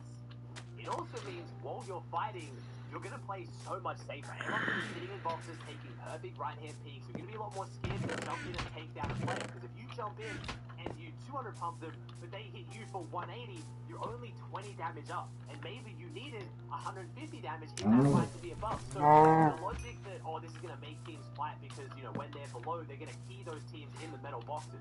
Yeah, they could key those teams in metal boxes, but they have everything to lose. They're taking the fight already below. They need to flawlessly win this fight. They have to 200 towards the opponent without taking any damage back, or they might win the fight and still be below. These are the concerns that I have. It's just really rewarding middle map teams that are really rewarding teams playing super passive and not taking any fights. So as bored as I am watching people surge trading, as boring as you it might be playing in surge trading, this isn't going to be that much better in my opinion. But again, I need to state, I love the fact that they're trying to fix it. I could be completely wrong. I'm thinking about all this theoretically. theoretically, I've talked about it on my stream for about 3 hours now. There's a bunch of Storm discussion. It seems to be most people are a little bit worried with this change, but we could all be wrong at the end of the day. Now, the other concern we have is Fortnite's made the wording a little bit confusing. So, at the start of the tweet, they said it'll change from total damage dealt to net damage. Damage dealt minus damage taken. Is that going to include storm damage? Like, if you take storm damage and that decreases, that's going to make it even worse for players on edge map or players trying to rotate. But they then said for clarification, the only damage that counts is damage dealt taken between players who aren't down. And that makes sense. Oh, Ozzy, that means storm damage doesn't count. But does that mean once you downed an opponent, the damage that was done to them doesn't count anymore? Obviously not. Like, that would be insane. But again, Fortnite's wording is always a little bit confusing. And I know I'm being a bit difficult here. I understand that. I'm looking into this way too much. But there's been times in the past where I've talked about these kind of updates and I say, oh, that's not Fortnite, obviously. And it is. So I feel like Fortnite probably needed to give us a little bit more information. But again, that's why they're running tournaments. That's why we have the tournament. I am a little bit concerned as well that this is just not going to work from a coding standpoint. Like, there's a lot of bugs in Fortnite. There's a lot of bugs in Fortnite, especially right now. Crash pads still don't work. Edit bugs still is a thing. Controller bug is still a thing. If Fortnite accidentally messes up how this is coded, let's say your team dies and then all of a sudden your teammate goes down and then you lose their surge or you take fall damage, what happens if you take fall damage? Is that going to count? What if someone chops you and takes fall damage? Do they get the damage or do you lose the damage? See what I mean? There's a lot of things here we are going to need clarification on, but I wasn't even going to make this video until after the Eval Cup, but I've had so many people DM me, Ozzy, I'm confused. How does it work? I don't get it. Is it good for the game? Is it bad? Everyone's panicking, so I wanted to at least explain my thoughts and some of my concerns, try to kind of, start the conversation. But all of this will be answered after the evaluation cup. And again, I don't like just being negative and talking about how I don't think it's going to work without some kind of a solution. And there are other solutions people have proposed for fixing Storm Surge. There's a few solutions I think could be better than this, but they might have their own issues as well. One suggestion a lot of people have given is the fact that you have a capped amount of surge per team. So you can only do 200 damage to one team, for example, before you stop it. You can't keep trading with them. You have to look for another team to play aggressive on. And I think that could be quite good. I think that's actually possibly one of the best options, but that would be very confusing for new players getting into the game. It'd be very confusing for watching the game. But honestly, I feel like Storm Surge as a mechanic is already quite confusing for the average person trying to watch the game. I think when a grand finals or a really big tournament is on, honestly, half the people watching probably don't even actually get how Storm Surge works. They just understand that teams have to deal damage to stay above it. So it means you have to be active and be aggressive. You can't sit there and do nothing, which is also why this new Storm Surge has a big concern because, again, it rewards doing nothing. It is worth mentioning as well, when we're talking about all these options to fix Storm Surge, yes, we want teams to be more aggressive and we want to reward fighting, but I think a lot of people also still do want the games to be stacked. Like, we could fix Storm Surge right now by making it that elims are worth 500 points. So everyone's just fighting each other constantly. No one really cares about getting to endgame, but that really wouldn't be Fortnite competitive as well. So when I'm talking about these solutions, I'm trying to come up with ways that would fix Storm Surge, where it would make it so that it rewards teams that are being aggressive, it rewards you for being active, it makes you actually do things around the map, but it doesn't just lead to a 10-man endgame where it feels like a battle. So we'll see. So on top of having cap surge per team, some people have also suggested having cap surge per zone. So yeah, if you do 2,000 damage in the first zone because you're trading, that doesn't mean anything because the next zone you've got to do a bit of damage, and the zone after that, it keeps resetting, which, yes, that could be kind of cool, but again, it causes that issue of it's going to create a lot of aggression, almost too much aggression, where you fight each other constantly.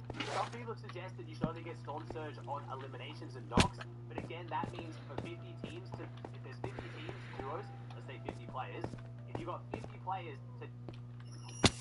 I'm gonna get a prototype. The hardest thing is to get started. The ideas and the choice of which one. To then get 50 elims to stay above, it means you're already half the lobby, right? If the only way you get Storm Surge is by killing someone, then half lobby has to kill the other half, and then the game is going to be dead at that point. The other option is surge multipliers. Some people have talked about how shotguns or close-range weapons should give more surge than long-range weapons, which could also, again, be a factor, but that could be quite confusing.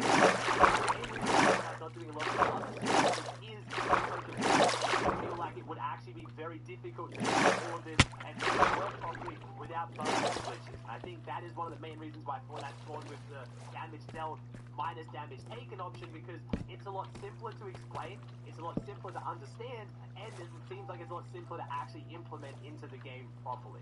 But my biggest issue again is it's not going to make the game play out better. And to be honest, 99% of you who play the game or even watch it to that extent don't really get affected by Surge that much, because it's only in the all of this stuff, it all builds up to the big tournaments, the grand finals, and the global championships. And Storm Surge completely changes how pros play the game and how they look at the game. And if the game's going to turn into people just being rewarded for doing nothing, just sitting in their box all game, I don't think that's a good change. Again, this time this video, I have to say it, I'm happy they're trying it, and I will be so happy if I'm wrong. There is a good chance I will be wrong. I'm just giving my initial thoughts based on what we've read. But Fortnite probably needs to give us a bit more information on exactly how it's going to work. Another big change, the minigun has been bolted from competitive. It has been removed. Now, I didn't mind the minigun again because it added a little bit of extra utility to the game. There's not really much mobility in the game right now. There's not really many items to carry that change up the loot pool that much. The minigun was a cool item. If you carried it, then you had to give up your assault rifle or double shotgun. You had to give up something else, but I fully understand that getting sprayed down with a minigun in endgame and just getting lobby focused is frustrating. I definitely get that. So I was fine with the minigun in the game. It seems like most people are happy with this change though, so I guess we'll see going forward, but no more minigun, and it also got removed in range. Because I want to get this video out earlier explaining the Storm Surge changes to what you guys have been asking, NA hasn't happened yet, but we did just have the EU we are missing a lot of big teams. We had some huge teams not making the finals. So, list of the biggest teams that did make it through. No Prodoxy and Pablo, no Chino Zeno, no Dixie Walks, no Vigo iDrop, no Smithy Banya, no Rezon Vanille, and no Trullex Chicho. Like, that is an insanely stacked list of teams that are now missing out of this week on EU. Now, included in the teams that did qualify is actually Peterbot and Acon, which is a very unlikely duo to form. Again, this is on EU, don't panic, Peterbot fans. Peterbot was still playing NA, already qualified before the game started. But on EU, he decided to play with Acon this week instead of playing with Rise, and they comfortably made the finals. They played phenomenal. Acon put on an IGL masterclass, and yes, I know Peterbot's also the IGL. If you watch the games, Acon was leading all of their rotates. They played way more passively than obviously what Peterbot and Poyo normally would, because you're on high ping, you don't want to be pinging on 150 ping, and they played really well, so I'm super excited to see how they're going to look in the finals, but we are missing a lot of our big teams, and I'm wondering if this is going to see a new statement. Again, Chino split up with Prodoxy to go play with Benno. Yes, they did well once they made finals, but now both Prodoxy and Chino don't make finals.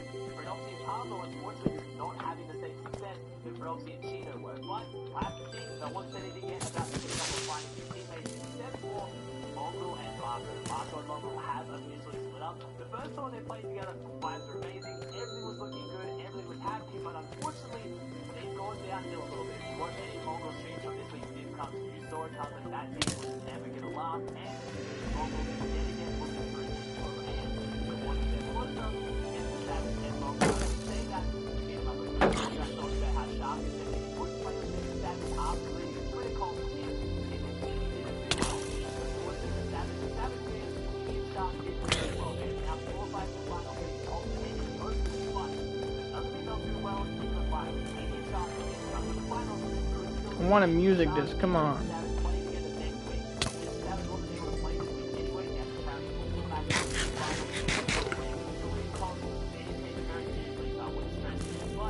Let's go!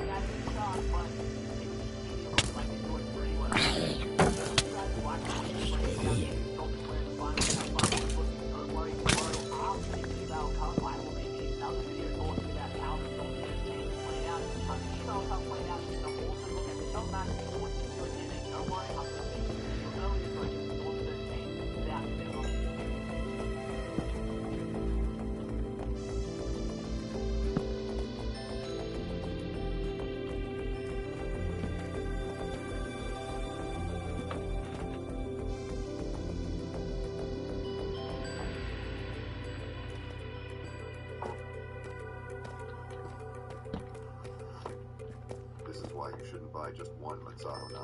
If you only buy one, you're just losing money. Add another to your order and get it for less than 20. This is a Fox News alert. Right now, the U.S. government shut down after a last-ditch Senate vote failed to keep it funded. Vice President J.D. Vance joins us now. Mr. Vice President, thanks for joining Fox and Friends this morning. Good morning. Good morning, guys. Good to be with you. So y'all been going back and forth. Y'all have the leadership over. What are they asking for? Because you guys made it very clear. You just want a clean CR. What do they want in return?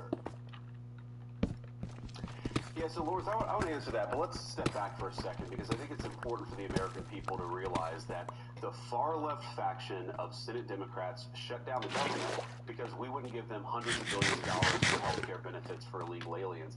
It's actually not even all Senate Democrats. I was really gratified to see that a few of the moderate Senate Democrats voted with Senate Republicans last night to keep the government open. This is basically Chuck Schumer. Chuck Schumer, he's worried he's going to get a primary challenge from AOC, and so he's shutting down the people's government to give in to sort of the left-wing coalition and their party, and it's craziness, and people are going to suffer. Ooh, more diamonds. People who benefit from low-income food programs are going to suffer because of this. If you're flying today, I hope, of course, you arrive safely and on time, but you may not arrive on time because the TSA and the air traffic controllers are not getting paid today. Our military is not getting paid today, starting today, and obviously the longer this drags on, the worse that it is for the American people. So we are where we are, and to your point, what do Senate Democrats ask for? Well, initially, they said that they wanted to shut down the government because Donald Trump is a dictator. Okay, that's absurd. Then they said they wanted to shut down the government because they wanted hundreds of billions of dollars for health care benefits for illegal aliens. That, of course, is also absurd. And now they're saying they just want to work on ensuring that Americans have low-cost health care. Well, I agree with them. Of course, we all want to ensure that Americans have low-cost health care, so let's work together on that. You don't shut the government down. You don't take the government as a hostage because you want to engage in a negotiation about health care costs. Let's do that negotiation, but let's do it in the context of actually opening the government and ensuring those essential services are actually provided to the American people. Speaker Johnson had the video running continuously outside of his office, and he also posted it on social media because the Democrats, when you go in the Wayback Machine, they were always the ones that thought that these shutdowns were reckless. Listen to this, Mr. Vice President. It is not normal to shut down the government when we don't get what we want. If the government shuts down, it will be average Americans who suffer most. And the government shutdown means seniors who rely on Social Security could be thrown into chaos. Families will be hurt. Farmers will be hurt. It's the service members who will work without a paycheck. It's the firefighters who will be hurt. We shut down. Those are the okay? No one hurts you. Everyday people. And the most vulnerable. Seniors, Well, then why didn't they vote to continue the funding? That's such a good point. I see that Mike Johnson has apparently learned from the trolling master, President Donald Trump, by putting that video outside of his office, just throwing the Democrats' words right back at him. But it's actually such an important point. You don't shut the government down because you have a policy disagreement. These are two separate questions. There are essential services that have already been appropriated, where we've already agreed, we want our military to have a certain amount of payment. We want air traffic control to have a certain amount. We want to ensure that a certain number of people are able to access food benefits. You don't shut down the government because you have a policy disagreement about a totally separate issue, and that's what the Democrats have done. And it really is astonishing to go back 20 years. I mean, I pretty much the entire time, guys, that I've paid attention to American politics, I have seen Democrats stand before the American people and say, you don't shut down the government because you're not getting what you want. And here they are last night, the far left faction of Senate Democrats, they shut down the government. Why? Because they're not getting what they want. And what makes it extra preposterous, guys, if you actually listen to what they say that they want to ensure this it's a premium support program under Obamacare that they want to keep going. Well, that premium support program doesn't even expire until next year. So why are you shutting down the government on October the 1st because of a program that doesn't even expire for another few months? Let's talk about it. Let's negotiate. Let's do what you do in Washington, D.C. Don't shut down the government because you don't get what you want. That's exactly what Senate Democrats have done in this case. So let's just put up a full screen. You mentioned some of it, the potential effects of the government shutdown, mass furloughs. Federal employees and active duty military members don't get paychecks. Ooh. We have travel delays. You mentioned TSA, Social Security, SNAP, WI, and WIC applications, delays in Medicare and Medicaid payments, some VA services, and career counseling. So these are some of the things that will happen. Smithsonian could be closed, National Zoo. I hope someone can see the animals, but we're not going to be able to see the animals. Can we talk about another thing that could be happening? Could Democrats begin to crack? Now, Rand Paul's on his own planet for some reason, doesn't want to vote for anything, but Fetterman, Mastro, Cortez Mastro, as well as Angus King, all voted with the Republicans in the Senate where he used to work. Are you hearing there could be other Democrats who don't want to go through this before the weekend and vote with you?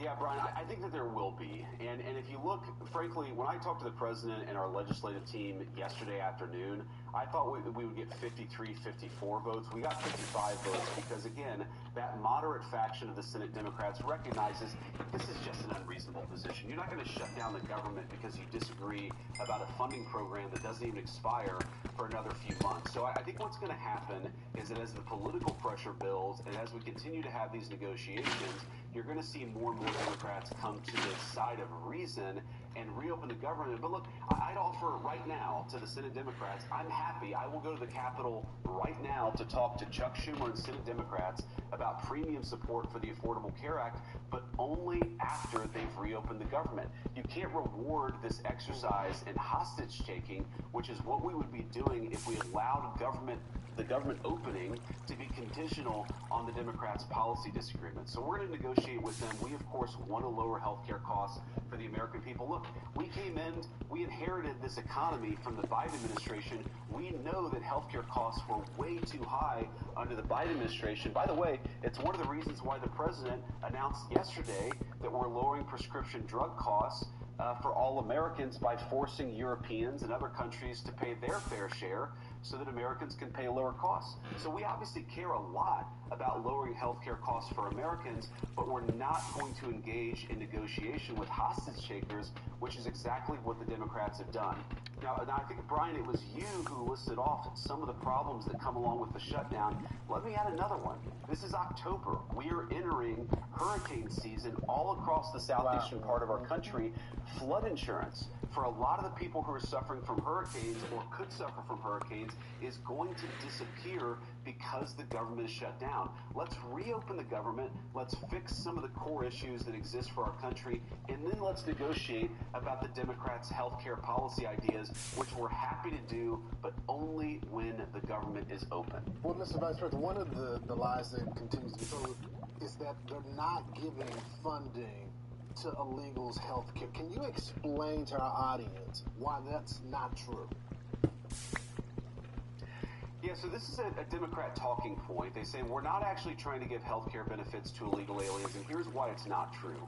There are two Biden-era programs that explicitly gave the taxpayer health care money to illegal aliens that we turned off when President Trump took over in January. Program number one is there's a lot of emergency health care at hospitals that are provided to illegal aliens that was funded by the federal government. We turned off. Oh my God. A lot of diamonds, bro. To benefit from those hospital services, not to be taxed, what? and to have those hospital services go to illegal aliens. The second of which is that the Biden administration gave mass parole to millions upon millions of illegal aliens, and then they simultaneously made those parolees eligible for health care benefits funded by taxpayers. In the One Big Beautiful Bill, President Trump and congressional Republicans turned off that money to health care funding for illegal aliens. The Democrats want to turn it back on. And in their initial proposal, the first thing that they put out to reopen the government, they actually turned that money for health care benefits for illegal aliens back on. So it's not something that we made up. It's not a talking point. It is in the text of the bill that they initially gave to us to reopen the government. It's preposterous for them to run away from it now. But look, let's set that all to the side. Let's open up the government. Let's negotiate on all these health care policy issues. Obviously, we're not going to support health care benefits for but we will work with them to lower healthcare costs for American citizens if they're willing to do so. President Trump, he shared some pictures from the Oval Office meeting with Chuck Schumer and with Hakeem Jeffries, with Speaker Johnson, and with Thune. And we wanted to ask you about any insight into that meeting, because the last shutdown, Mr. Vice President, was 35 days. Americans can't go, here are the pictures, Americans cannot go that long without getting a paycheck or being furloughed. So can you give us some insight into what they talked about, maybe how we can come to a compromise? And the hats, the Trump trolling them with 28 hats. Yeah, thank you, Lawrence. That's the most important part. They're also the Trump 2028 hats, which I think made the majority leader in both the House and the Senate very comfortable. But look, it was the four of them plus me and the president, and we were having a very good conversation about healthcare policy.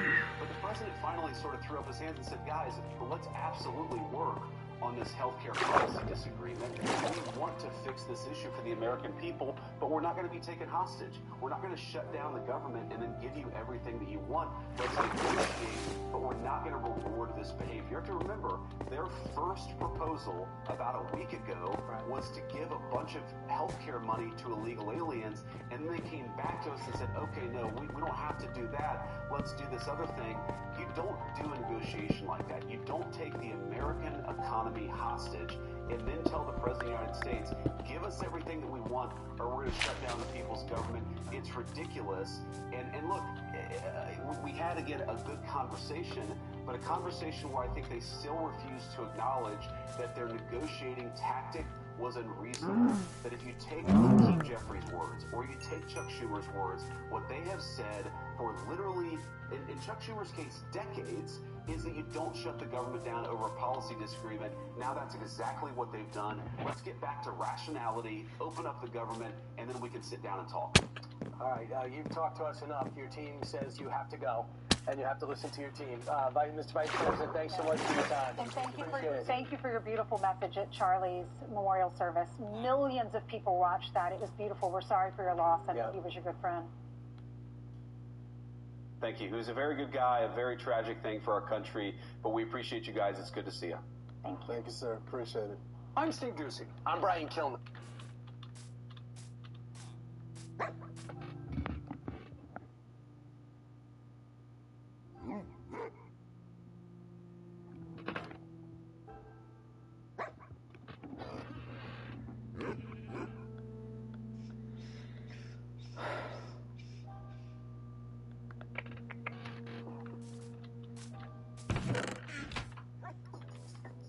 Roblox fanatic? Microsoft Rewards has a brand new way for you to earn digital gift cards. Brian might get in trouble even though he didn't do anything. That's not good.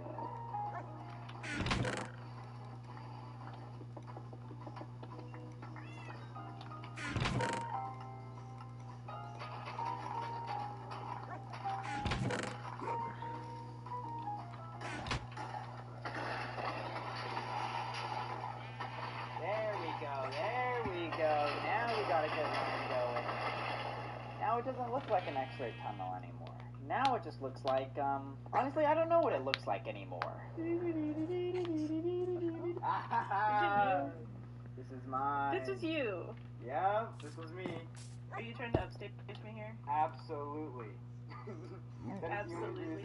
Wow. I would say challenge accepted, but I don't know if I can emotionally handle getting more people. You might just want this one. I'm sorry, Row's my best friend. She's awesome. Right, Row? You know our besties. You say no, I will cry.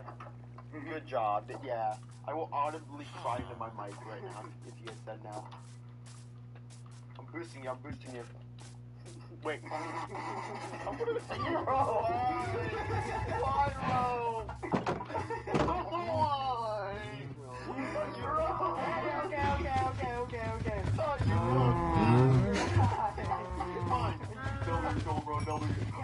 Now, day 77, I was wondering if the cold tower was too suspicious, if it made people think I was an X-rayer. So when Pup Billy asked me to play hide and seek with him, I thought it would be a great opportunity to one-on-one find out what he truly thinks of me. 30, 29, 28, 27, This is hard. Wait, I'm gonna be searching forever. There's no way an actual X-rayer would waste this much time looking for someone in a game of hide and seek. But as I played hide and seek with Philly... How did you... How? Okay, I will count from right here. I'll give you 30 seconds. I found he didn't see me as an X-rayer. Oh, dude, I'm already doing so much worse than you. Oh, I found you! Dude, that is a great spot. Or see me as a person to just get diamonds from. Bro is surprisingly good at hide and seek. But he saw me as a friend. As soon as you hear me fall, you can start counting, okay? Except... You don't see me. But you know where a go-to spot would be? We go to the old bread and butter. You never suspect me to be up here again. Seriously? Exact same spot. Why? Except when Philly and I talked about our lives, he told the genuine truth. Dude, I'm working on getting a new job so I can actually do line firefighting instead of sitting in an office all day. But when he asked about my life, I had to lie. He's a man of no words, but he conveys so much emotion. Just look at his eyes. I have this huge secret that no one will ever know. The Nether! Oh wait, no, I should probably get fire protection. Yep, right there. These boots. Bro, will I ever be? Okay, I do need to place this bad boy down somewhere. Right here, just got a terraform. Be allowed to hear your voice. Bro, no. Okay. The next item I wanted to X-ray for was the rarest ore in the game. So I flew to where I mined our cold tower looking for deep slate emerald ore. But after mining 3, and I think we literally found all the deep slate emerald ore in this biome, which is nice. It's nice that we didn't have to spend forever looking for it, but now we're gonna have to go find another windswept hill. So I collide them all mountains, and at the top, either look below for or use a program called Free Camera that lets me basically fly around the world looking. Even with X-ray, the ore was still rare to find, but this server is 10,000 by 10,000 blocks wide, meaning there's about 90 deep slate emerald ore on the server, and I mined up 1/6 of it. And what if you come up here just like, how? The rarest block in the game. I think I saw some in You're too rich. Based off of their reactions, kind of made me realize I think this is the most suspicious I've ever been. So to get the heat off of me, I joined my team looting an ancient city. But interestingly, when Prime was looking for that ancient city, he wasn't doing so by mining in the caves, but he was using Free Camera, the same we used for emeralds. Doing this is explicitly banned in the rules, but I just find it interesting where we draw the lines for what rules we break. He's already breaking the rules to find structures, but would be so opposed to X-raying for ores. Even then, why is mine the inherently worst cheat? All it is a texture pack, while his is an entire mod. But I spent 3 days with them looting that ancient city and another trial chamber. Oh, you just wanted? I didn't even get anything good from this. It was just Come on, give me the book. The disc. Disc. No, give me the disc. Day 85 isn't even No! It was on Prime's private server. I wasn't entering on. Yes! I was clearly working as I was now the newly You're added member to the Orbital SMP. I remember after this, I took a shower, which just gave me time to heal. This is turning into more than just a funny X-ray challenge. Now my team, these genuine and real people, were starting to form a connection with me, but not with me, with Oranges, my secret identity, which means this entire friendship is based on a lie. I'm close to day 100, but the longer this lie goes on, the more shocking the truth will be. So, I planned on completing the rest of this challenge in the tunnels, alone, where no one could figure out my secret. But then, when I go to X-ray, there's a new anti-X-ray plugin. Then, at the same time, Daily Chief Guy reaches out to me asking about my shenanigans. Coincidence? No, this has to be about my X-ray. So, I prepared for the final showdown between me and the admins. Because you know what this message really means? It means the admins have nothing on me. If they did, I'd already be banned. But Daly's message did mean they were on to me. I knew once Daly found even a hint of X-ray, he would take his shot. So I just had to be sure I shot first. As always, I needed more diamonds, but the new anti-X-ray wouldn't stop me as I came prepared with an anti-X-ray. But here's the thing, if I'm gone soon, these diamonds are worthless to me. But for my final act of X-ray, I wanted to leave these for my teammates as a thank you for the good times and sorta an apology. Except I needed to be sure the admins wouldn't take away what I left for them. No one could know they'd come from me. So I scattered diamonds throughout some of their chests, putting a lot into their vaults, muddying my cheated diamonds with their legit diamonds. But since the admins can track chests, in case that doesn't work, I hid stacks of ore in their walls. I wonder what they'll think when they find this. I wonder if they'll even remember who I was. Okay, how did you get so much Deep Slate Emerald ore? So this is what gets me. The Deep Slate Emerald Ore Tower. You have reason to believe you've been using cheats to gain an advantage. If you chose to be honest, we will reduce your ban time. So, I lied, because I didn't need a shorter ban time. I just needed time. I sent Daily a video that I said would explain my strategies, but that was just a distraction, so I could take my remaining diamonds and put them in stashes all around the server. Under the Emerald Tower, my team's secret base entrance, the billboard, the store I'm banned from, the store that blew up, the nether tunnels I blew up, and for good karma, a fortune in front of Zartu's rocket shop. But then Prime logged on, so I saved a massive stash to hand out to him personally, giving me the chance to see him one last time. But I was far out, and Daily had watched through the video and had more questions, so I flew back to base as fast as I could, spamming rockets, spinning a wilder tale with Daily, but...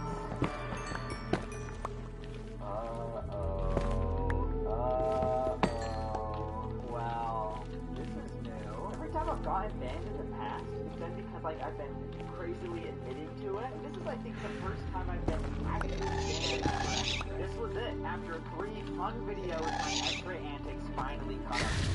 Oh, cool. Close to the sun and now had lost.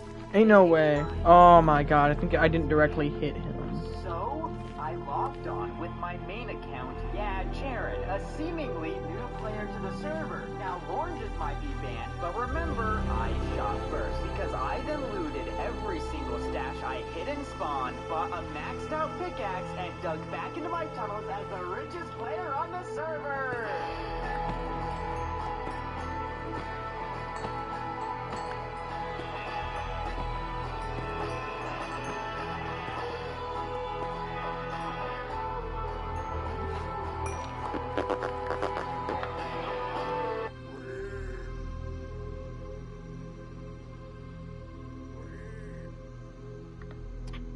This one looks interesting. Hey, remember when I said I was gonna tackle the f*** out of you? Yeah. It's gonna happen. This feels like